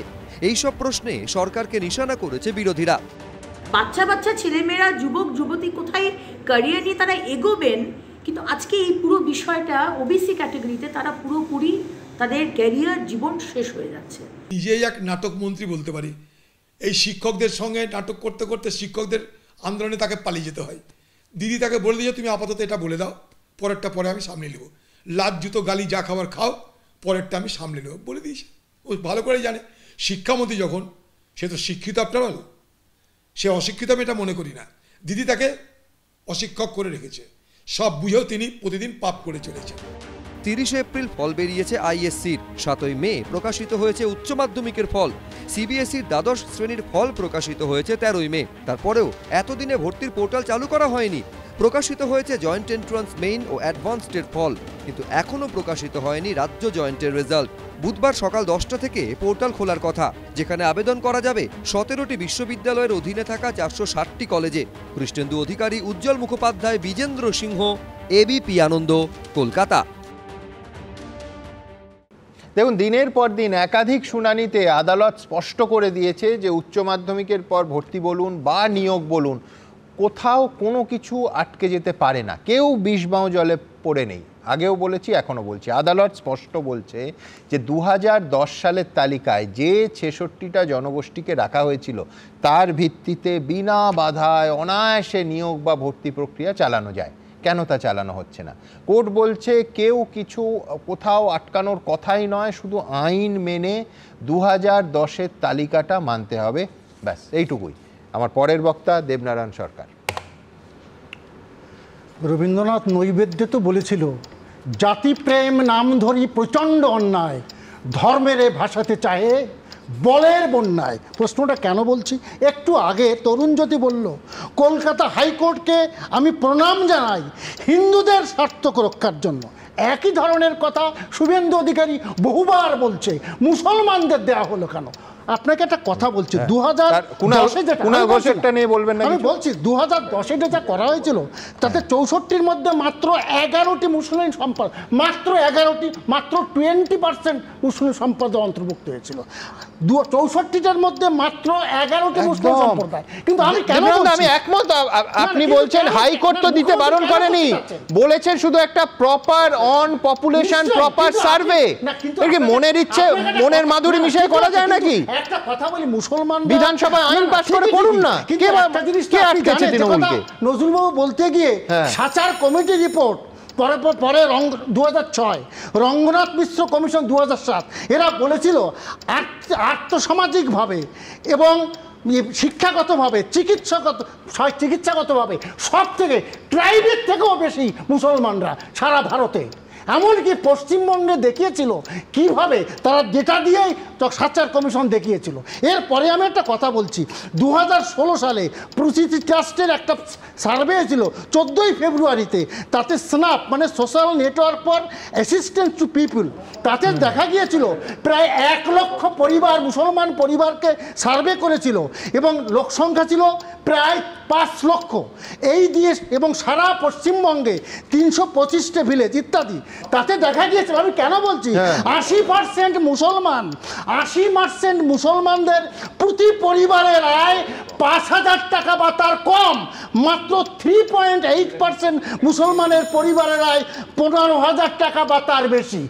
মানে এটা বলছেন যে শুধু এই যে একটু আগে বলছিল না, আমি একটু বলি, আমি বলছি 14 বছর তৃণমূল সরকার থাকার পরও কথা বলি, আজকে শুধু তাই নয়, শুধু 23%, 5% মুসলমান, গ্রামীণ মুসলমানদের বসত বাড়ির সঙ্গে ফসলি জমির মালিক, আর কারাও নয়।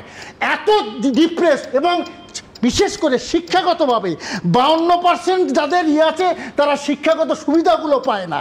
6 থেকে 14 বছরের প্রায় 20% লোক মানে মুসলমানরা শিক্ষার বাইরে। এত অসুবিধার পরও মুখ্যমন্ত্রী একটা চেষ্টা করছিলেন অন্তত তাদেরকে সুবিধা আনা যায়।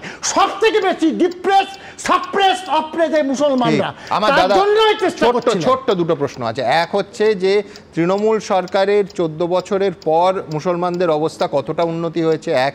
2 হচ্ছে আপনি যে ডেটা, আপনি চমৎকার একটা শব্দ ব্যবহার করলেন যে ডেটা দিয়ে, এক্স্যাক্টলি কোর্ট বারবার এই সরকারের কাছে ওই দুটো শব্দই চেয়েছে যে ডেটা। কেন আমি বলছি, আপনি যা যা রাজ্য সরকার করতে চাইছে সবটা দুটো শর্ত পূরণ করলেই করতে পারতো। একটা হচ্ছে অন পপুলেশন একটা প্রপার সমীক্ষা, এবং 2 হচ্ছে যে বিধানসভায় আইন করে কেন হলো না। আপনি মানে আমি বলছি তাহলে কি ইন্টেনশনে গোলমাল ছিল? না না, শুন আপনি যে কথাটা বলছেন, একটু আগে যে কথাটা বলছেন, এখানে ধরেন সহজ 11 কোটি জনসংখ্যা সরকার বাড়াতে পারলো না কেন? করতে গেলে জিনিস করলে আগে হয়নি। শুনুন 2010-এ যেটা হয়েছিল টোটাল পপুলেশনের সার্ভে ছিল না, আমি সেই জন্য কিন্তু আজকে নির্দেশ করে দিয়েছিল ইনক্লুডিং সুপ্রিম কোর্ট। না না, আমি হাইকোর্ট শুধু নয়, সুপ্রিম কোর্ট, কিন্তু তখন সার্ভে করবেন এভাবে মানে ব্রড সার্ভে হয়নি। আমি তো বলবো পশ্চিমবঙ্গে কেন, সারা ভারতে কোথাও এইভাবে ব্রড সার্ভে হয়নি, আমি তোতেই বলছি।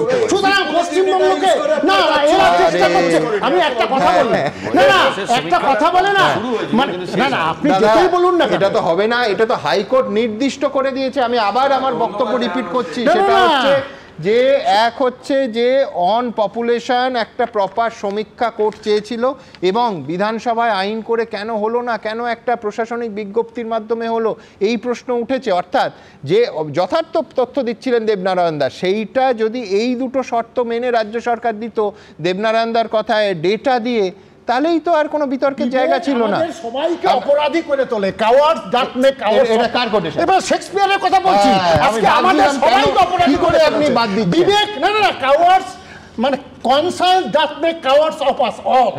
আমাদের বিবেক সবাইকে অপরাধী, আজকে সবাই চালাকি করছে, সবাই চালাকি, ইনক্লুডিং স্টেট গভর্নমেন্ট। বললো না হিন্দুদের জন্য চালাকি করছি, মুসলমানদের তো সুবিধা একটু পায়, মুসলমানদের তো সুবিধা মানে রাজ্য সরকারও চালাকিটা করছে। চালাকি শুনুন একটা জিনিস যে কথাটা বলেছেন, সময় ছিল, আজকে এটা সমীক্ষা 2 বছর সময় লাগবে, স্যাম্পল সার্ভে করা, এই কাজটা করতে গেলে অত সময় লাগে না। তো সেই মানে কি আপনি দেওয়ার জন্য তার জন্য আসবে তো এই কথা যে 26-এ তো ভোট, এক্স্যাক্টলি আমি আপনি একমত, একমত যে ভোটের জন্য তাড়াহুড়ো।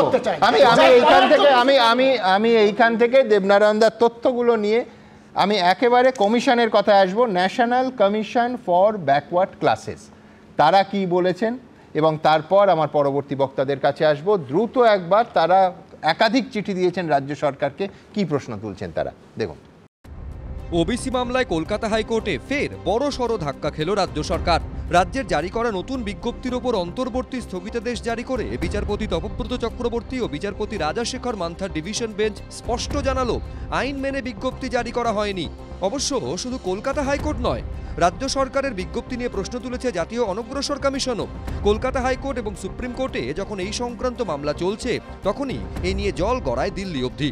সূত্রের খবর, রাজ্য যে নতুন তালিকা তৈরি করেছে তা নিয়ে তথ্য চায় জাতীয় অনগ্রসর শ্রেণী কমিশন বা এনসিবিসি। কিসের ভিত্তিতে এই তালিকা তৈরি করা হয়েছে চিঠি দিয়ে তাও জানতে চাওয়া হয়। গত মঙ্গলবার বিধানসভায় ওবিসি সংরক্ষণ তালিকা নিয়ে রিপোর্ট পেশ করেন মুখ্যমন্ত্রী। তিনি জানান, ওবিসি রিজার্ভেশন 7% থেকে বাড়িয়ে 10% করা হয়েছে। ওবিসি এ ক্যাটেগরিতে 49টি এবং ওবিসি বি ক্যাটেগরিতে 91টি সম্প্রদায়কে আনা হয়েছে। খুব পিছিয়ে থাকা সম্প্রদায়গুলিকে ওবিসি এ ক্যাটেগরিতে রাখা হয়েছে, আর অপেক্ষাকৃত কম পিছিয়ে থাকা সম্প্রদায়কে ওবিসি ক্যাটেগরি বিতে রাখা হয়েছে। পরের দিন অর্থাৎ গত বুধবার রাজ্যের রিপোর্টকে চ্যালেঞ্জ করে মামলা দায়ের হয় বিচারপতি তপব্রত চক্রবর্তী ও বিচারপতি রাজাশেখর মান্থার ডিভিশন বেঞ্চে। এত অল্প সময়ের মধ্যে কিভাবে সমীক্ষা সম্ভব? আদৌ নিয়ম মেনে সমীক্ষা হচ্ছে তো? মোট জনসংখ্যার প্রেক্ষিতে কি এই সমীক্ষা হয়েছে? এইসব প্রশ্ন তুলে হাইকোর্টে মামলা দায়ের হয়। সূত্রের খবর, এর মধ্যেই সংরক্ষণ তালিকা নিয়ে প্রশ্ন তুলে 3 দিনের মধ্যে বিস্তারিত তথ্য চেয়ে রাজ্যের মুখ্য সচিব মনোজ পন্তকে চিঠি দেন জাতীয় অনগ্রসর কমিশনের চেয়ারম্যান হংসরাজ গঙ্গারাম আহির। ব্যাকওয়ার্ড কমিশনে যারা আছে তারা তো তাদের অধিকার বুঝে নিতে চাইবেই, তারা তো কোনো অন্যায় করেনি, তারা এখানে কোনো সুবিচার পায়নি, তারা দিল্লিতে জানিয়েছে। রাজ্য সরকারের কাছে উত্তর নেই, রাজ্য সরকার উত্তর দিতে পারবে না, এটা রাজ্য সরকার আগেও জানতো। তাদের উদ্দেশ্য একটা নির্দিষ্ট সমাজের কিছু মানুষের কাছে একটা বার্তা পৌঁছে দেওয়া, সেই জন্যই এ ধরনের সিদ্ধান্ত নিয়েছে। আপনি কালীঘাটে বসে বসে কাস্ট ঠিক করতে পারেন না। এটা আইন সিদ্ধ প্রক্রিয়ার মধ্য দিয়ে আপনাকে সংরক্ষণ এবং সেই সংরক্ষণের তালিকায় আওতায় কারা আসবে তার তালিকা তৈরি করতে হবে। সেই জায়গায় আসতে গেলে আপনার বিধানসভা চাই, সেই জায়গায় বিধানসভায় যাওয়ার আগে আপনার গুনতি চাই, অর্থাৎ গণনা চাই। আপনি গণনা করেননি, আপনি বিধানসভাতেও যাননি, আপনি কাগজে কলমে বলে দিয়েছে, সব হয়ে গেল। বিরোধীদের কটাক্ষের পাল্টা জবাব দিয়েছে তৃণমূল। এই বিরোধীরা কখনো কখনো এক একটা কোনো ঘটনা ঘটাতে যায়, কখনো কোর্ট, কখনো অমুক, কখনো তমুক, তাই নিয়ে দুদিন তারা লাফালাফি করে, কিন্তু তারা জনবিচ্ছিন্ন, তারা জনগণ দ্বারা প্রত্যাখ্যাত। ফলে যেটা হয়েছে, আইনে মমতা বন্দ্যোপাধ্যায় সরকার যা বলার বলবে, আমরা মানুষের দরবারেও যাব। বুধবারের মধ্যে রাজ্য সরকারের থেকে নথি চেয়েছিল জাতীয় অনগ্রসর কমিশন। তার আগে মঙ্গলবার রাজ্য সরকারের বিজ্ঞপ্তিতে স্থগিতাদেশ দিল হাইকোর্ট। কৃষ্ণেন্দু অধিকারী, সত্যজিৎ বৈদ্য, বিজেন্দ্র সিংহ, এবিপি আনন্দ। দেখুন, শুধু সুপ্রিম কোর্ট হাইকোর্ট নয়, জাতীয় অনগ্রসর শ্রেণী কমিশন মানে national commission for backward classes, তারাও কিন্তু এই ওবিসি সংরক্ষণ নিয়ে চিঠি দিয়েছে রাজ্যকে। চেয়ারম্যান হংসরাজ আহির আজ নয়, আজ থেকে প্রায় 2 বছর আগে যে রিপোর্ট দিয়েছিলেন তাতে বলা হয়েছিল কোট আনকোট কোনো শ্রেণীকে ওবিসি তালিকায় অন্তর্ভুক্ত করা বা ছেঁটে ফেলার প্রশ্নে ক্ষমতার অপব্যবহার কিভাবে করতে হয় তার প্রকৃত উদাহরণ পশ্চিমবঙ্গের সরকার। একটা রাজ্যের ভাবমূর্তি কোথায় গেছে যে সংখ্যালঘু তোষণ মানেই যেন পশ্চিমবঙ্গ। এইটা আমি বলছি, এর পেছনে যদি রাজনীতিও থাকে, তরুণরা ইচ্ছে করে এটা বলার চেষ্টা করছে, তাহলেও আমি বলছি সেই সুযোগটা তারা পাবে কেন? সব থেকে বড় প্রশ্ন আমার কাছে এটাই। অধ্যাপক রাজাগোপাল ধর চক্রবর্তী আমার পরের বক্তা। সুমন, শব্দটা হচ্ছে ওবিসি, আদার ব্যাকওয়ার্ড ক্লাস, মানে ব্যাকওয়ার্ড মানে পিছিয়ে পড়া। কে পিছিয়ে পড়ছে জানতে গেলে তুলনা লাগে, মানে অন্য জায়গায় সেই কমিউনিটিটা কেন কোথায় পিছিয়ে পড়লো খুব সুন্দরভাবে বিক্রমবাবু ব্যাখ্যা করেছিলেন যে এডুকেশনের ইন্ডেক্স ব্যবহার করা যেতে পারে, তাই তাদের মধ্যে কজন গ্র্যাজুয়েট আছে, তাদের আয় দেখা যেতে পারে, তাদের সোশ্যাল ইন্ডিকেটার্স, তাদের ট্যাপ ওয়াটার আছে কিনা বা ফ্লাশ টয়লেট আছে কিনা, এগুলো দেখা যেতে পারে। তাহলে একটা সমীক্ষার প্রয়োজন, এবং কমিউনিটি বিচার করতে গেলে স্বাভাবিকভাবেই পপুলেশন দেওয়াটা দরকার, মানে সমগ্র মানুষের কি অবস্থা আছে সেটা দেখা দরকার। পশ্চিমবঙ্গে যখন আসছে নামকরা সমাজবিজ্ঞানীরা এখানে আছেন, ভারতবর্ষে কেন বিখ্যাত সমাজবিজ্ঞানীরা এখানে কাজ করেন, পৃথিবীর সবচেয়ে নামকরা বলা ফেমাস স্ট্যাটিস্টিক্যাল অর্গানাইজেশন পশ্চিমবঙ্গে রয়েছে। 12 বছর যারা ক্ষমতায় আছে, সেই 11 সাল থেকে অনেক বছর, 13-14 বছর হয়ে গেল ক্ষমতায় আছেন, তারা আইএসআইকে দিয়ে যদি একটা সমীক্ষা করতে পারত যে কারা, তাহলে সে সমীক্ষা চ্যালেঞ্জ করার ক্ষমতায় কেউ থাকতো না, জায়গায় কেউ থাকতো না। কিন্তু আমি ইচ্ছে করেই 1.5 মাসে 140টা কমিউনিটির সমীক্ষা করে ফেললাম।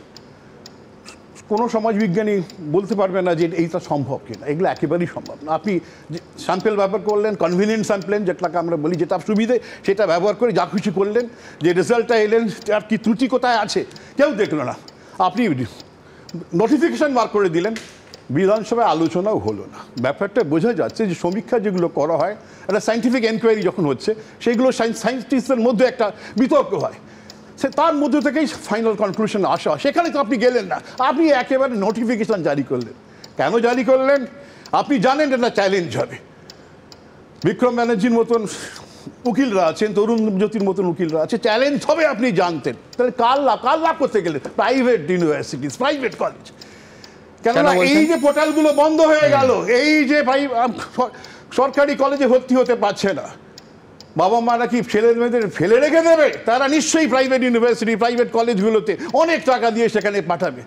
একবার প্রাইভেট কলেজে ভর্তি শুরু হয়ে গেলে, প্রাইভেট কলেজে ভর্তির উন্মাদনা শুরু হয়ে গেলে আর এই অনেক কলেজ আছে সেখানে কেউ ঢুকবে না।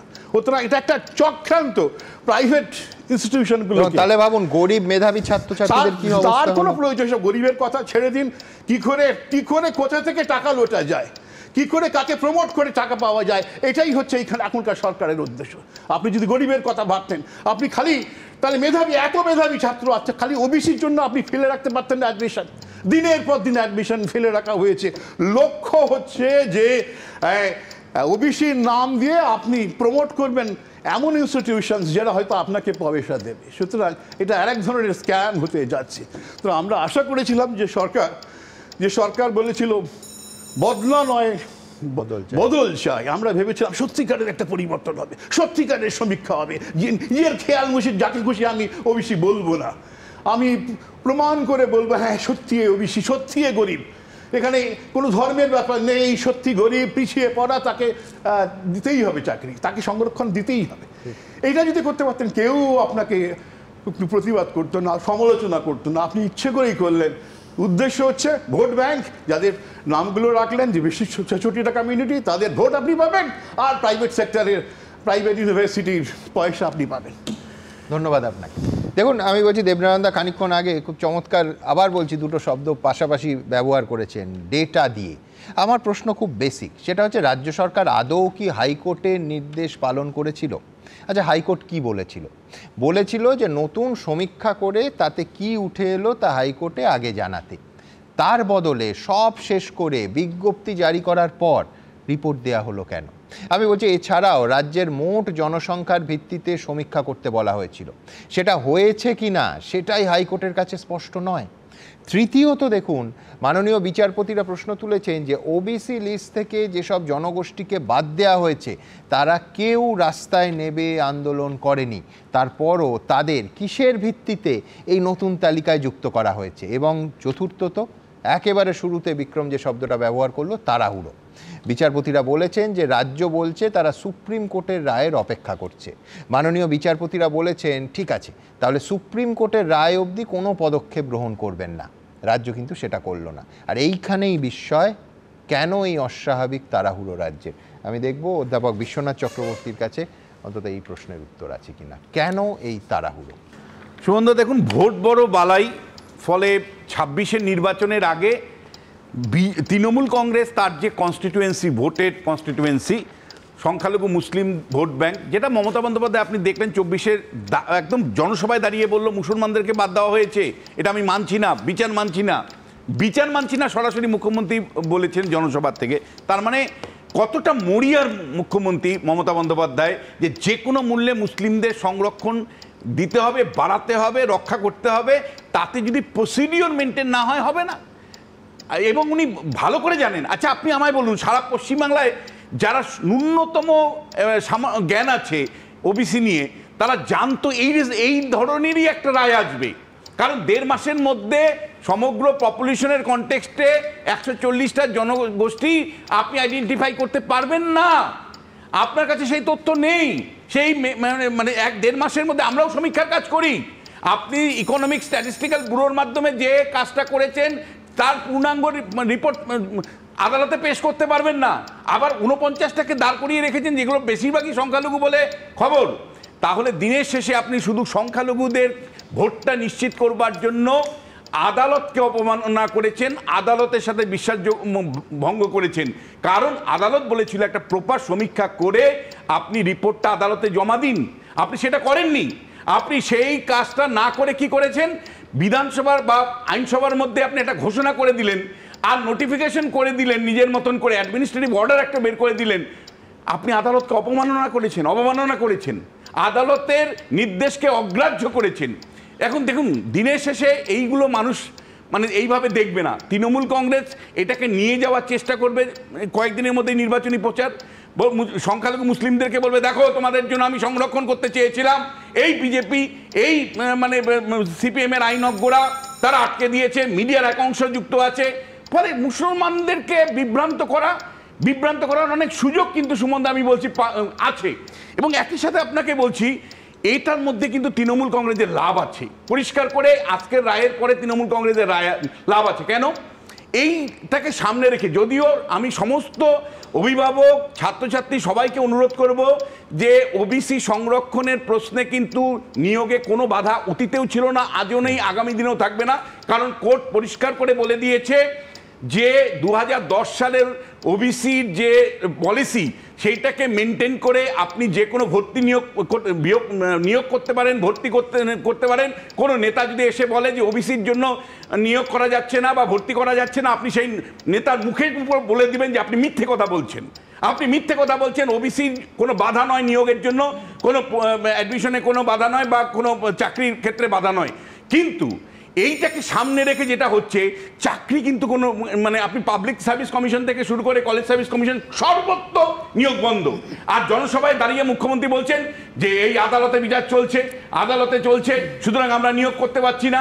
আসলে এই নিয়োগটা যে উনি করছেন না, তার ফলে বিপুল পরিমাণে টাকা তার বেঁচে যাচ্ছে। টাকা বেঁচে গেলে সেই টাকাটাকে তিনি ভোটে ব্যবহার করছেন, অর্থাৎ ভোট কেনার জন্য ব্যবহার করছেন। আরো বেশি করে লক্ষ্মীর ভান্ডার দিবেন, আরো বেশি করে কন্যাশ্রী দিবেন।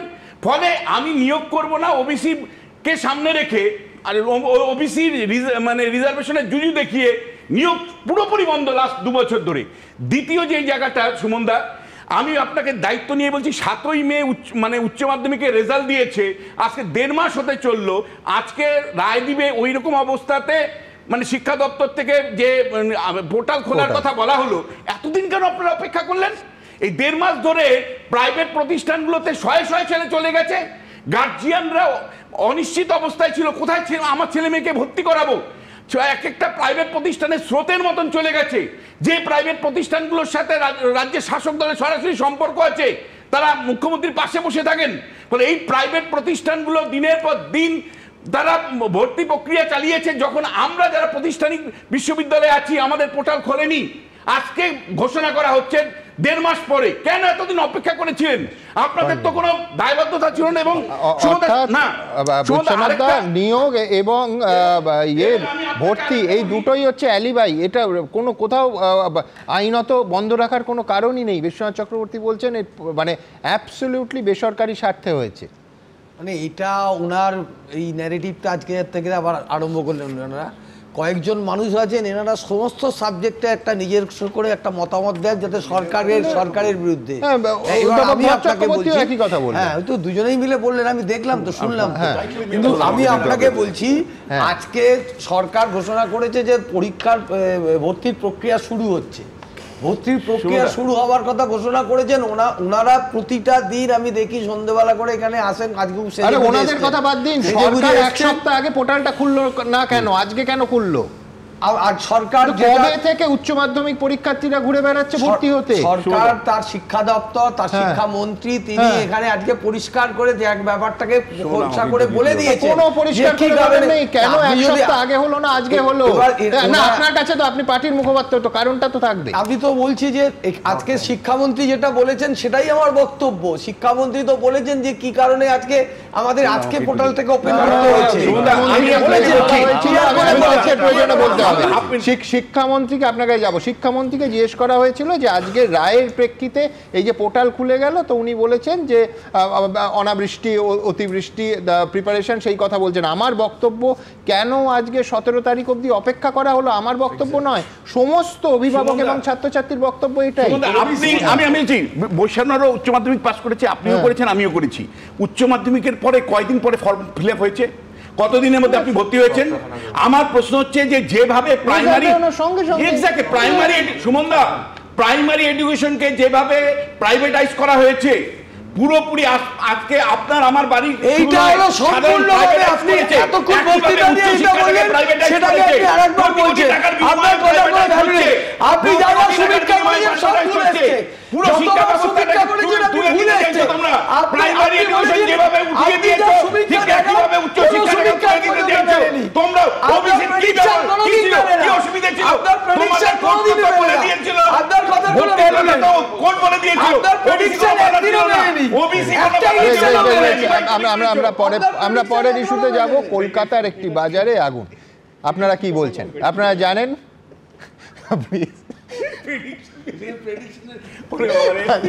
আচ্ছা, রাজ্যের শিক্ষা ব্যবস্থার সঙ্গে মার্জনা করবেন, রাজ্যের শিক্ষা ব্যবস্থার সঙ্গে বিশ্বনাথ চক্রবর্তীর ভোটের পূর্বাভাস ভুল হওয়া এবং না মেলার কি সম্পর্ক আমার কাছে পরিষ্কার নয়।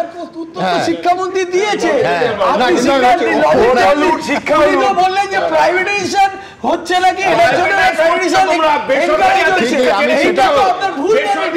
আমি বুঝেছি বৈশাখের কথা নিয়ে আমার কোনো নেই। বেশ বেশ বেশ বেশ আচ্ছা, কিন্তু হ্যাঁ, এটা হলো 7 থেকে 17% করে দিল। আজকে হাইকোর্ট যদি স্টে করে দেয় তাহলে 7%-এ অ্যাডমিশন বা রিক্রুটমেন্ট চালু হবে না কেন? অলরেডি সিঙ্গেল বেঞ্চের একটা অর্ডার আছে মেডিকেল অ্যান্ড অ্যালাইড কোর্সে জয়েন্ট এন্ট্রেন্স বোর্ডে, যেখানে 7% যে রিজার্ভেশন 2010 সালের আগে 2001 সালের যে রোস্টার আছে সেই অনুযায়ী হবে। তাতে ওনাদের আপনারা জানেন আমাদের ভেরিফাইড এক্স অ্যাকাউন্ট, আমি পরবর্তী বিষয়ে যাব, প্লিজ প্লিজ প্লিজ। আচ্ছা বেশ, আপনারা জানেন আমাদের ভেরিফাইড এক্স অ্যাকাউন্ট সঙ্গে সুমন @IAM সুমন দে। প্রচুর মন্তব্য, আমার দ্রুত একটা মন্তব্য নিয়ে নিতে হবে। সুভাষ ঘোষ যা বলছেন, উদ্দেশ্য প্রণোদিতভাবে কাউকে সুযোগ পাইয়ে দেওয়ার চেষ্টা করা হলে ডিভিশন বেঞ্চ তো অন্তর্বর্তী স্থগিতাদেশ দেবেই। তমাল রায় লিখছেন, সংবিধান শুধুমাত্র জাতিগত অনগ্রসরদের উন্নতির লক্ষ্যে সংরক্ষণের ব্যবস্থা করেছে, আর সেই আইনকে বুড়ো আঙুল দেখিয়ে সরকার ধর্মীয় সংরক্ষণ করতে চাইছে। SK শামীম লিখছেন, ওবিসি সংরক্ষণ সাংবিধানিক অধিকার, ধর্মের ভিত্তিতে সংরক্ষণ নয়। সৈকত বর্মন লিখছেন, আদালতের রায় নিয়ে বিজেপি ঘোলা জলে মাছ ধরতে নেমেছে, এটাও সমান আপত্তিকর। প্রবাল ঘোষ লিখছেন, রাজ্য সরকারের তাড়াহুড়ো দেখে তার উদ্দেশ্য নিয়ে সন্দেহ হওয়া স্বাভাবিক। ঠিক এইখান থেকে আমার পরবর্তী বিষয়ে যাব, যেটা অত্যন্ত গুরুত্বপূর্ণ। কালকেই আপনাদের বলেছি, রাতের অন্ধকারে 1300 দোকান পুড়ে ছাই হয়ে গেল, এবং সেই ব্যবসায়ীদের যা ক্রোধ সেটা নিঃসন্দেহে কন্টিনিউ করছে। মানে আজকেও তারা রীতিমতো ক্ষুব্ধ। সব থেকে বড় কথা, তাদের সংশয়, তাদের সন্দেহ যে এই আগুন স্বাভাবিকভাবে লাগেনি, অত্যন্ত সুপরিকল্পিতভাবে লাগিয়ে দেয়া হয়েছে। তাদের ক্ষোভে ফুঁসছেন যে ব্যবসায়ীরা, তাদের কথা প্রথমেই শোনা। একটা এইভাবে স্প্রেড করা, এটা আমরা মনে করছি একটা কনস্পিরেসি। বিধ্বংসী আগুনে পুড়ে ছারখার হয়ে গেছে খিদিরপুরের অরফ্যানগঞ্জ পুরো বাজার। এক রাতে ছাই হয়ে গেছে প্রায় 1300 দোকান। এই অরফ্যানগঞ্জ যে বাজার রয়েছে, খিদিরপুরের এক সময়ের গর্ব, এখনো দোকানের ভেতর থেকে ধোঁয়া বের হচ্ছে। দমকল বাহিনী বিভিন্ন দোকান ঘরের ভেতরে ঢুকে সেই ছাই চাপা আগুন, জল দিয়ে আগুন নেভানোর কাজ এখনো চালিয়ে যাচ্ছে। গোটা বাজারটাই ধ্বংসস্তূপে পরিণত হয়েছে। হাজার হাজার ব্যবসায়ী তারা এক ধাক্কায় সর্বশান্ত। ভয়াবহ এই অগ্নিকাণ্ডে এখন টের পাওয়া যাচ্ছে রাজনীতির তাপ। অগ্নিকাণ্ডের কারণ নিয়ে চাঞ্চল্যকর দাবি করেছেন এখানকার সব হারানো ব্যবসায়ীরা। আমরা সন্দেহ করছি এটা পুরো এক নাশকতামূলক কাজ। হ্যাঁ, আমাদেরকে উচ্ছেদ করার জন্যে এই জিনিসটা করেছে।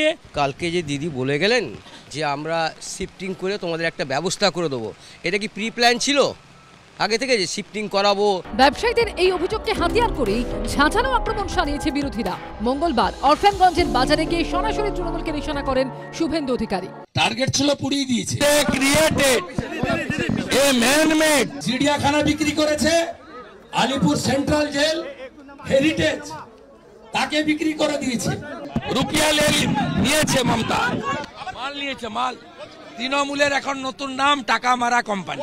ষড়যন্ত্রের অভিযোগে সরব হয়েছে কংগ্রেসও। বড় বড় যারা প্রমোটার তারা সেগুলো সরকারি মদতে দখল করছে, পয়সা দেওয়ার বিনিময়ে, ঘুষ দেওয়ার বিনিময়ে, টাকা খাওয়ানোর বিনিময়ে সেগুলো তারা খরিদ করতে চাইছে এবং এই আগুন পরিকল্পিতভাবে লাগানো হয়েছে। সরকার পাশে রয়েছে, অস্থায়ী দোকান করে দেওয়া হচ্ছে এবং পরবর্তীকালে ওই জায়গাতেই নতুন করে বাজার তৈরি করে দেবে, সরকার ইতিমধ্যেই ঘোষণা করেছে। ষড়যন্ত্রের অভিযোগের পাশাপাশি দমকলের বিরুদ্ধেও অভিযোগ তুলেছেন ক্ষতিগ্রস্ত ব্যবসায়ীরা। 2 ঘন্টা লেটে দমকল এসছে, 1 ঘন্টা লেটে প্রশাসন এসছে, পুলিশ এসছে। নিশ্চয়ই কিছু কেমিক্যাল হাব ব্যবহার হয়েছে, তার কারণ একবারে এত আগুন 2 ঘন্টার মধ্যে জ্বলে যেতে পারে। रात 1 बजे आग लग गया, 3:30-4 बजे तक फायर ब्रिगेड का তোমার দেখা নাই রে, তোমার দেখা নাই। মমতা ব্যানার্জি বলছে ঢুকতে পারে না, এই রাস্তা দিয়ে তো বড় বাস ট্রাক ঢুকে, ঢুকতে পারে না, কাল বলে গেছে মিথ্যাবাদী। যদিও এই অভিযোগ খারিজ করেছেন দমকল মন্ত্রী। দিনকে রাত করছে, রাতকে দিন করছে, এটা রাজনীতির জন্য কিছু মানুষ বলছে, কেউ কি ওখানে গিয়ে গরম করছে, এগুলো ঠিক। আগুনের গ্রাসে সব হারিয়েছে কিছু মানুষ, আর সেই আছে চলছে রাজনীতির রুটি শাখার লড়াই। সন্দীপ সরকার, আশাপুর হোসেন ও কৃষ্ণেন্দু অধিকারী রিপোর্ট, এবিপি আনন্দ।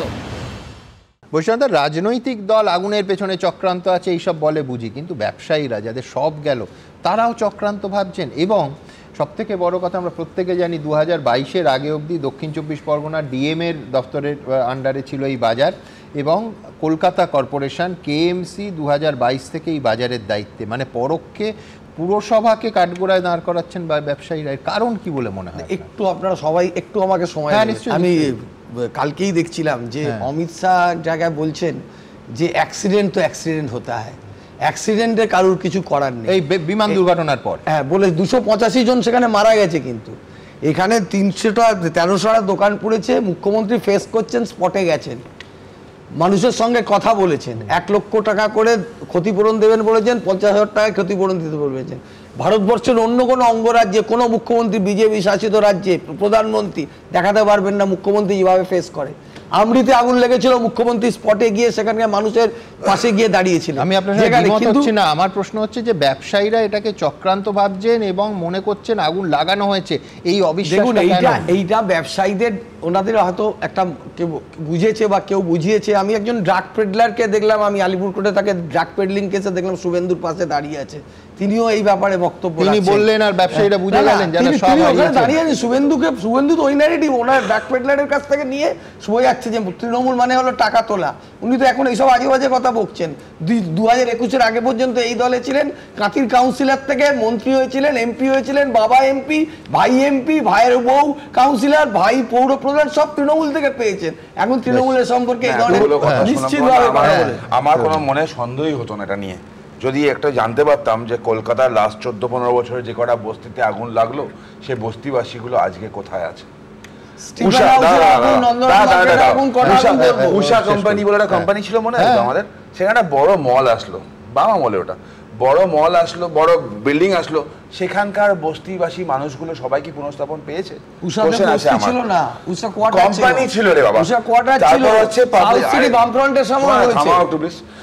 এবার বারবার ওখানেও একটা খবর আসছে, এটা মুম্বাইয়ের একটা প্রসিদ্ধ মল, ভারত বিখ্যাত একটা মল খিদিরপুরে আসছে। মলের সামনে গরিব মানুষ ঘোরাফেরা করবে, নোংরা জামা কাপড় পরে, ছোটখাটো দোকান থাকবে, দেখতে কি ভালো লাগে? পরিষ্কার হওয়া উচিত।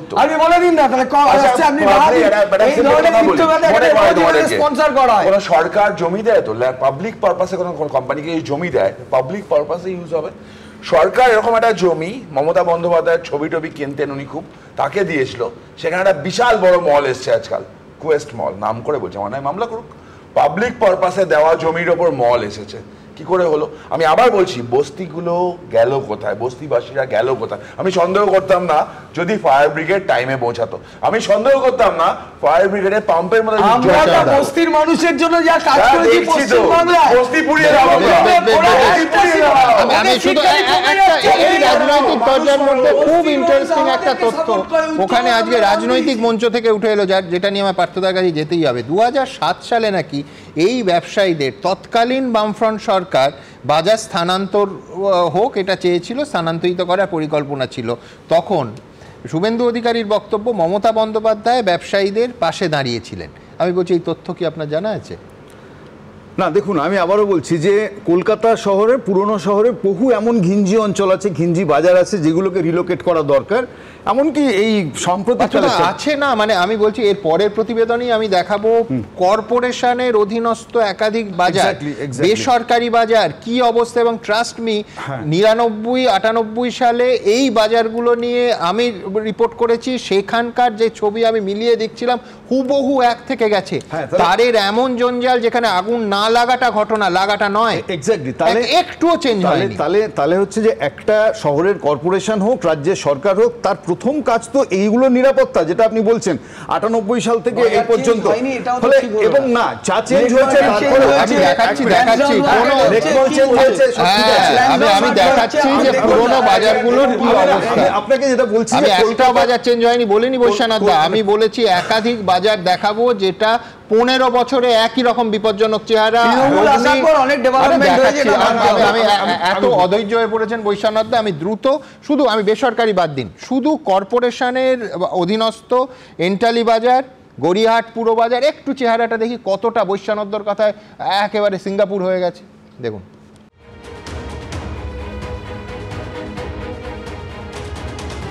খিদিরপুরের পুরো বাজারে অগ্নিকাণ্ডের পর সেখানে শুধুই হতাশা আর হাহাকার। প্রশ্ন উঠছে, এর দায় কার? বাজার দেখভালের দায়িত্ব ছিল কাদের? দক্ষিণ 24 পরগনার জেলা শাসকের অর্ডারের নথির পাতা উল্টালে দেখা যাচ্ছে 2022 সালের 16 ফেব্রুয়ারি দক্ষিণ 24 পরগনা জেলা প্রশাসন থেকে অরফানগঞ্জ বাজার তুলে দেওয়া হয় কলকাতা পুরসভার হাতে। ফলে কলকাতা পুরসভার ভূমিকা নিয়ে এখন প্রশ্ন উঠতে শুরু করেছে। আর সেই প্রশ্ন আরো জোরালো করেছে কলকাতা পুরসভার অধীনস্থ বাকি বাজারগুলির অবস্থা, যার মধ্যে অন্যতম এন্টালি বাজার। আপাত দৃষ্টিতে গোটা বাজার চত্বর সিসিটিভিতে মোড়া থাকলেও ভেতরের হাল যেন একেবারে নড়বড়ে।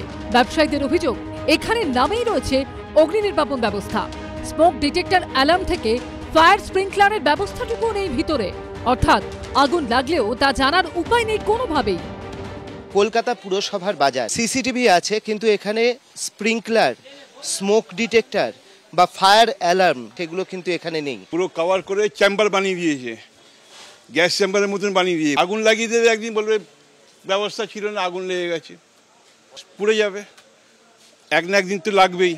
এত বড় জায়গা আছে সেন্ট্রাল এরিয়াতে, পুড়িয়ে শেষ করে দেবে, তারপর মাল্টি স্টোর বিল্ডিং তৈরি হবে। কলকাতা পুরসভার তৃণমূল কাউন্সিলর এবং বাজার বিভাগের মেয়র পরিষদ আমির উদ্দিন ববির বাড়ির একেবারে কাছেই এই বাজার। বাজারের পাশেই রয়েছে কলকাতা পুরসভার অফিসও। কিন্তু ব্যবসায়ীদের প্রশ্ন, কোথায় নজরদারি? পরিষ্কার বোঝা যায় না, কারণ যা পরিস্থিতি তার মধ্যে যা তারের গল্প আছে, তো শর্ট সার্কিট হতে টাইম লাগবে। কত বছর আগে তার চেক করেছিল এটা তো আমাদের জানাই নেই। আমি তো যতদিন দিয়ে আছি একবারও দেখতে পাচ্ছি না কিছুতে। এন্টালির মতো একই হাল দেখা গেল গড়িয়াহাট বাজারেও। সেখানে আবার ফায়ার হুক থাকলেও দেখা মিলল না কোনো ফায়ার এক্সটিংগুইশারের। সিলিং এর দিকে তাকাই তাহলে দেখতে পাবো যে স্প্রিংকলার বা স্মোক ডিটেক্টর সেরকম কিছু নেই।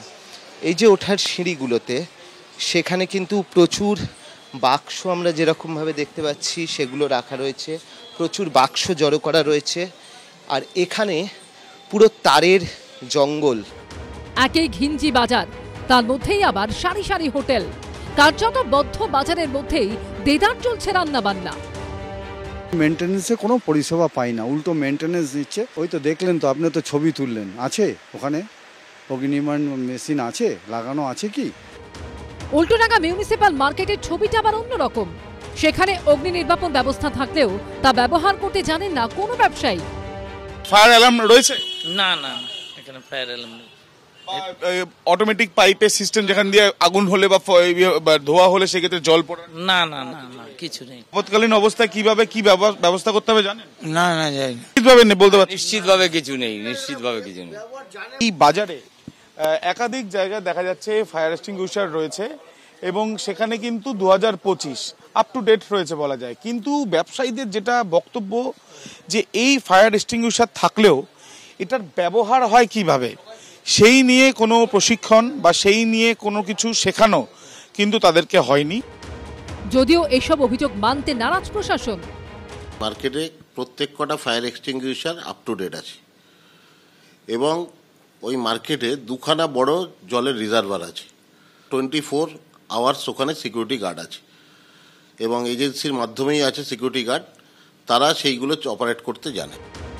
যে প্রশ্ন থেকেই যাচ্ছে তা হলো, এমন ঘিঞ্চি এলাকায় কোনো অঘটন ঘটলে তার দায় কে নেবে?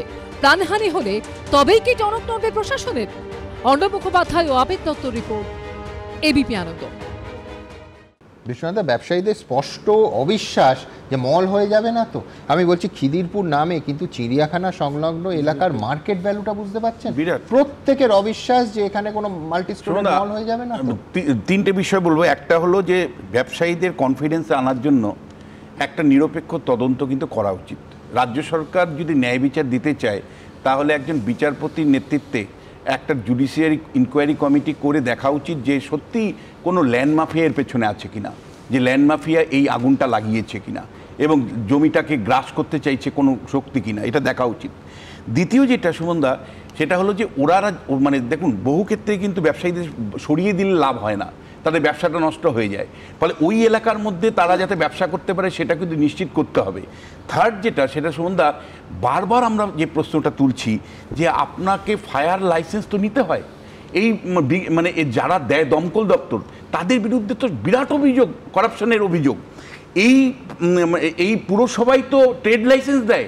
যখন ট্রেড লাইসেন্স দেয় আপনারা কেন দেখেন না যে এই ব্যাপারগুলো আছে কি নেই? না না, শুধু আইন থাকলে তবে না, তার ভিজিলেন্স দরকার। আর এই বাজারে যে নেই, এটা প্রকাশ্যে সাদা চোখে দেখা যাচ্ছে। সুমনদা, আপনি আমায় বলুন যে আপনার আগুন লেগেছে, তারপরে 4 ঘন্টা পরে যদি আপনার ফায়ার ব্রিগেড গিয়ে পৌঁছায়, তাহলে ব্যবসায়ীরা এই প্রশ্নটা তুলবে না কেন? এবং ফায়ার ব্রিগেড গিয়েও সেখানে জল পাচ্ছে না এবং সেখানে গাড়ি চালকের অভাবের কথা, পরিকাঠামো, মানে একটা দমকল দপ্তর, তার মন্ত্রী আছে, তার থার্ড পার্ট আছে, কিন্তু তার পরিকাঠামো নেই। ফলে শেষ পর্যন্ত মানুষের কাছে পৌঁছতে পারছি না। কয়েকদিন আগে 14টা লোক মারা গেল এই বড়বাজারে, একটা হোটেলে। একটা হচ্ছে যে আমাদের এই কলকাতা শহরে মোস্টলি ফায়ার হাজার একটা বড় 2006 থেকে 2023 পর্যন্ত 212টা বড় আগুন লেগেছে, গড়ে 1 ডজন করে আগুন। ফলে আমাদের এরকম একটা শহরে বাজারগুলো যেখানে অনেক বেশি লোকের সমাগম হয়, সেটাকে প্রোটেক্ট করা হচ্ছে কর্পোরেশনের প্রথম এবং প্রধান কাজ। কিন্তু আনফর্চুনেটলি গত কয়েক বছর ধরে, মানে আমি লম্বা সময় ধরে দেখবেন যে আমাদের ফায়ার হ্যাজার্ডের মূল সোর্স হচ্ছে ইলেকট্রিক্যাল ফায়ার, আর কি যেটাকে বলা যায়, এবং সেখানে ফায়ার প্রোটেকশনের জন্য যে ব্যবস্থা থাকা দরকার সেটাও নেই। এবং কার্যত এই বিপর্যয়ের ক্ষেত্রে চোখে আঙুল দিয়ে যেটা দেখানো হলো যে দমকল পৌঁছেছে 3 ঘন্টা পরে, তাহলে দমকলকে যখন লোকে বলছে যে জল আনুন পাশের খাল থেকে তুলুন, দমকল বলছে আমার গাড়িতে তেল নেই। আমি বলছি যে এই যদি অবস্থা হয় তাহলে হচ্ছে যে সেই দমকল আমি পার্থদার সঙ্গে একটা জায়গায় একমত নই। সেটা 15 মিনিট ধরুন, এই আগুনে 1300 দোকান পুড়ে গেছে।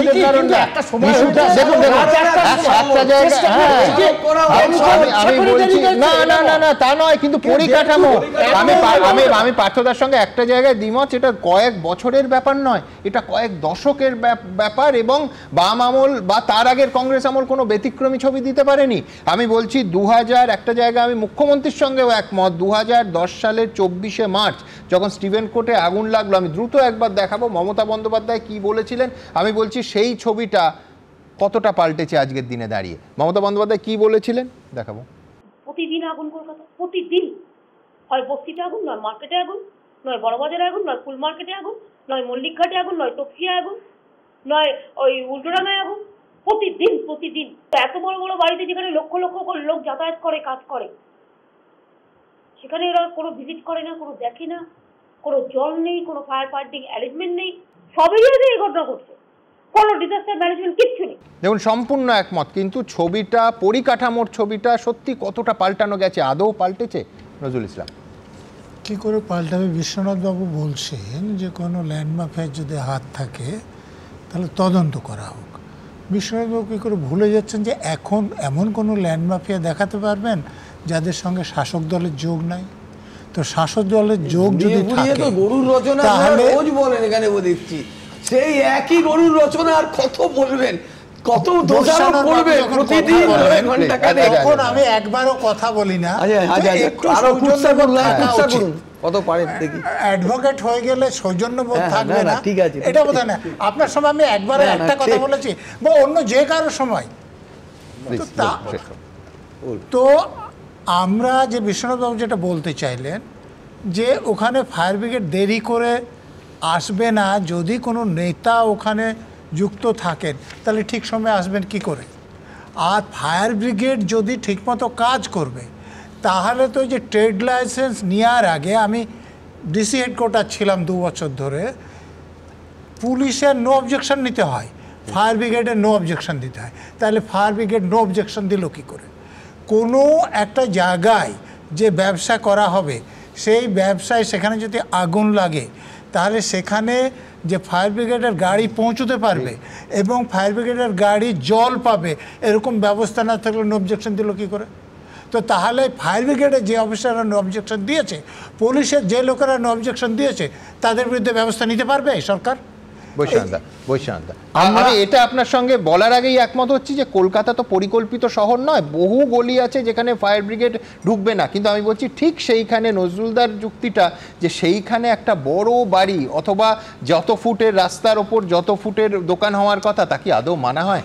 উত্তরটা না বিশ্বনাথ। দেখুন, আমরা আন্তরিকভাবে চেষ্টা করছি যাতে এইগুলোকে সমস্ত রকম রিপেয়ার বা ঠিক মতো করা হয়। এখন আমি এখানে বসে রোজ যদি সমালোচনা করার তো ব্যাপার না, আগুন লাগছে দাদা, 1300 দোকান একটা রাতের মধ্যে পড়ে গেল, আপনিও চান না, আমরাও চাই না, কেউ চায় না। দমকল আসবে কি আসবে না সুমন বাবু সেটা বৈশ্বনাথ বাবুর কথার উপর নির্ভর করে না, ওখানে স্থানীয় তৃণমূল নেতা তার কথাই নির্ভর করে। মমতা ব্যানার্জি বলেছিলেন বকটুয়ে গিয়ে যে পুলিশ দমকল আসবে কিনা সেটা তৃণমূলের লোক ঠিক করবে, ওখানেও করেছেন, ওখানেও করেছেন।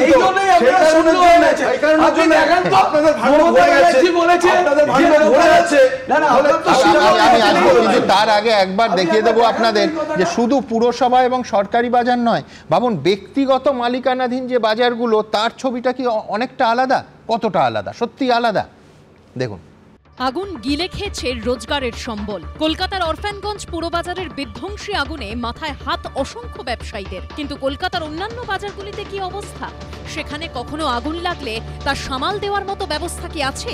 জানতে আমরা ঢু মেরেছিলাম বাঘাযতীন বাজারে। কলকাতা পুরসভার 99 নম্বর ওয়ার্ডের অন্তর্গত এই বাজারকে যৌতুগৃহ বললেও কম হবে। বাজার জুড়ে যত্রতত্র ছড়িয়ে বিদ্যুতের তার, খোলা অবস্থায় মিটার ঘর, কিন্তু কোথায় অগ্নি নির্বাপন ব্যবস্থা? যেভাবে বাঘাযতীন বাজারে ঠিক এভাবেই যত্রতত্র ছড়িয়ে ছিটিয়ে রয়েছে কারেন্টের তার, স্বাভাবিকভাবেই এই সব তার থেকে বিদ্যুতের যে তার রয়েছে সেই তারের থেকে কিন্তু যে কোনো মুহূর্তে অগ্নিকাণ্ডের ঘটনা ঘটতে পারে। এবং এখানকার চিত্র যেটা দেখাবো, ছড়িয়ে ছিটিয়ে যেমন তার রয়েছে, তার পাশাপাশি বাজারের ভিতরে একটা ছোট্ট ঘরের মধ্যে একাধিক মিটার বক্স রয়েছে।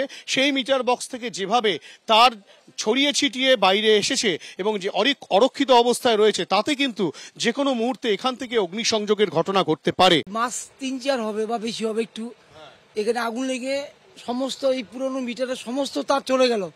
তারপরে বাজার কমিটিতে মিটিং হলো 2-3 বার, এখানে পোস্ট বসিয়ে সমস্ত তারগুলো গুটিয়ে এক জায়গায় করা হবে। তারপরে কি দেখা গেল, সমস্ত দোকানদার নিজের স্বার্থে 1 মাস ধরে কারেন্ট অফ ছিল, তারপরে এই সমস্ত তার আরো আগোছালো করে যে যার লাইন নিয়ে নিল, কিছুই বাজার কমিটি করলো না। প্রায় একই অবস্থা গড়িয়া বাজারেরও। প্রায় 200 থেকে 300 দোকান নিয়ে তৈরি এই বাজারেও অগ্নি নির্বাপন ব্যবস্থা বলতে কিছুই নেই। যে কোনো মুহূর্তেই ঘটে যেতে পারে বড় কোনো অঘটন, আর তা স্বীকার করে নিলেন খোদ গড়িয়া বাজার বণিক সমিতি সম্পাদকও। আগুন নেভাবার জন্য যে প্রয়োজনীয় ব্যবস্থাগুলো, পাশাপাশি জল বলতে আমাদের নিয়ারেস্ট খুব খাল আছে, ওখান থেকেই আমাদের মানে যদি কিছু হয় ওখান থেকে একটা সম্ভাবনা আছে, কিন্তু এমনি মানে সিস্টেমের মধ্যে কোনো আগুন নেভাবার কোনো ব্যবস্থা আপাতত নেই। জমির 3-4জন মালিকানা আছে, যার ফলে এরা এদের লাভের অংশটুকুই নেওয়ার চেষ্টা করে। আগুন যাতে না লাগে তার জন্য ব্যবস্থা রাখা, সেগুলো কেউ কিছু একটা করে না। কলকাতা পুরসভার 35 নম্বর ওয়ার্ডের বেলেঘাটা বাজার প্রায় 100 বছরেরও পুরনো। এই বাজারেও কোথায় অগ্নি নির্বাপন ব্যবস্থা? বাজারে ঢোকার মুখে যে দুটো ফায়ার এক্সটিংগুইশার দেখা গেল, তাও মেয়াদ উত্তীর্ণ, নেই কোনো পাম্প রিজার্ভার। শিয়ালদার বৈঠকখানা মার্কেটেও প্রাণ হাতে করে ব্যবসা চালিয়ে যাচ্ছেন প্রায় 2000-এরও বেশি দোকানদারেরা। আগুন নেভানোর কোনো ব্যবস্থা নেই, যে যার সব পার্সোনালি আছে। আমাদের মার্কেটে ফায়ারের ব্যবস্থা নেই। আমাদের এখানে যে পৌরসভা যে আগে কাউন্সিলর ছিলেন বা এখন কাউন্সিলর ছিলেন, সবাই এখানেই থাকেন, বললে কোনো কিছু নেই। কোম্পানি থেকে কিছুই করে না। ভবানীপুর যদুবাবুর বাজার, চলুন এখানে আমরা ফায়ার এক্সটিংগুইশার কোথায় আছে একটু খুঁজে দেখি। এখানে আমরা দেখতে পাচ্ছি তারের পুরো জঙ্গল, এখানে খোলা মিটার ঘর রয়েছে, এখানে তারের জঙ্গল রয়েছে, কিন্তু ফায়ার এক্সটিংগুইশার কোথায় রয়েছে? আগুন নেভানোর ফায়ার এক্সটিংগুইশার কোথায় আছে এখানে?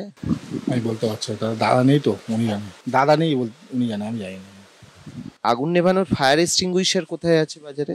ফায়ার এক্সটিংগুইশার তো আপনার ওই মেন গেটে আছে, ওই যে রেড লাইটটা ইলুমিনেশন আছে ওর পাশে, বিসাইডস। আপনার দোকান? এখানে ফায়ার এক্সটিংগুইশার কোথায় আছে? ফায়ার আগুন নেভানোর এখানে কিছু নেই।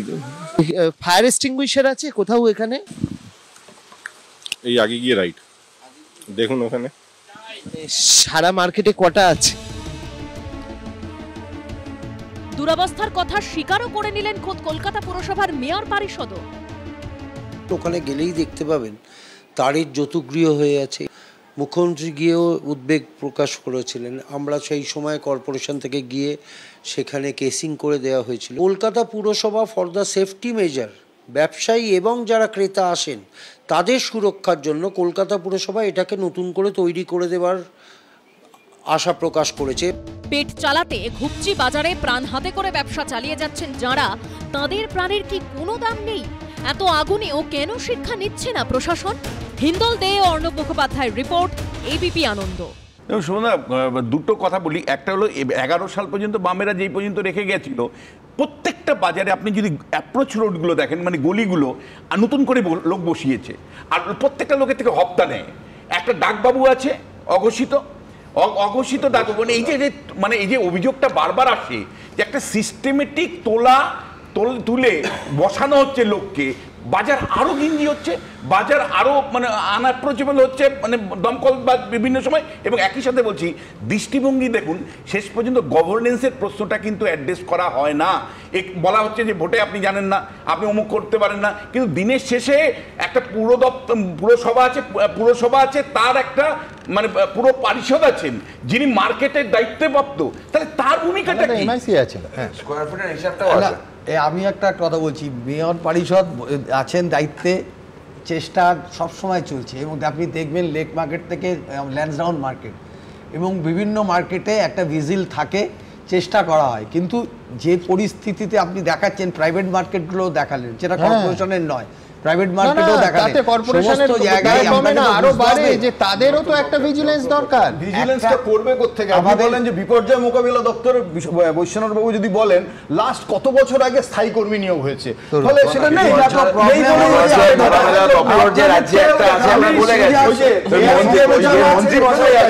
তাকে মানে রক্ষা করার জন্য একটা দপ্তর দরকার হয়, তাকে তো খুঁজে পাওয়া যায় না। আর এতগুলো প্রশ্ন কেন হচ্ছে সুমন দা? গিয়ে জিজ্ঞেস করো না, দাদা আছেন, দাদা অত্যন্ত সৎ, আমি বিশ্বাস করি। অন্যান্য কাউন্সিলর হলো কত তোলা তোলে, দেখে তো কিছু না, তোলা স্কয়ার ফুট হিসাবে কাজ করে।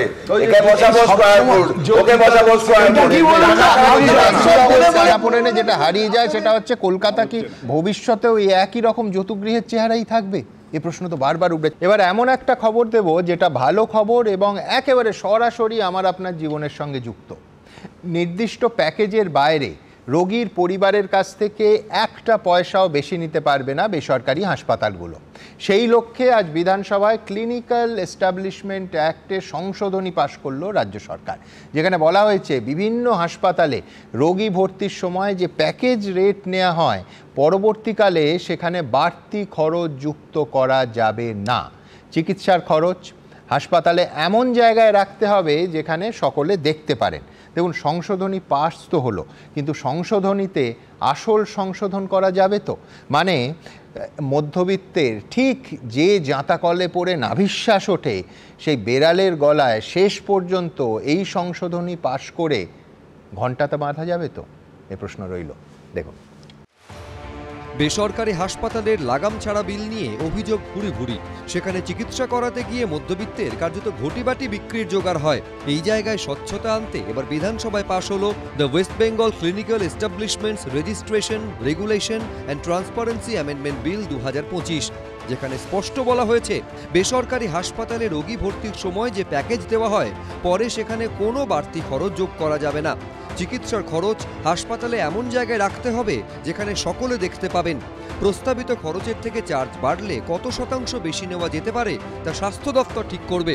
খরচ বৃদ্ধির বিষয়টাও স্বাস্থ্য দফতরকে জানাতে হবে। 24 ঘন্টা অন্তর জানাতে হবে রোগীর পরিজনদের। বিল যখন হাতে পায় ডিসচার্জের সময় সেই 60,000 টাকা গিয়ে দাঁড়ায় 1 লাখ টাকা। বিভিন্ন খাতে বলে এটা ওর মধ্যে অ্যাড নেই, এটা ওর মধ্যে ছিল না, এটা প্যাকেজের বাইরে। এই সবগুলো কিন্তু ভর্তির আগে কাউন্সেলিং প্রসেসে বলা হয় না। সমস্যাগুলোর দিক থেকে যদি সরকার এটাকে আইনের মাধ্যমে নিয়ে আসে সাধারণ মানুষের অত্যন্ত ভালো হবে। প্যাকেজেস, রেটস এগুলোকে ডিসপ্লে করা, এটা is a very good initiative. কারণ তাতে কি সাধারণ মানুষের মধ্যে ট্রান্সপারেন্সি কিংবা মিসআন্ডারস্ট্যান্ডিংটা অতটা হবে না। প্যাকেজ কস্ট নেওয়া যাবে না, সেটা একদিক দিয়ে ঠিক আছে, কিন্তু আরেকটা দিক দিয়েও দেখতে হবে, কারণ মেডিকেল ট্রিটমেন্ট জিনিসটা is a very dynamic kind. এটা কোনো একটা নর্মাল প্রসেস কিংবা সিস্টেমের মধ্যে চলে না। তো ম্যাক্সিমাম ক্ষেত্রেই হয়তো ঠিক হয়তো মেনটেন করা যাবে, কিন্তু অনেক ক্ষেত্রে করা যাবে না। বেসরকারি হাসপাতাল বা নার্সিংহোমে চিকিৎসা নিয়ে স্বাস্থ্য বিষয়ক রেগুলেটরি কমিটির কাছে বিস্তর অভিযোগ জমা পড়ে। এর মধ্যে অন্যতম অভিযোগ প্যাকেজের বাইরেও অতিরিক্ত টাকা নেওয়া।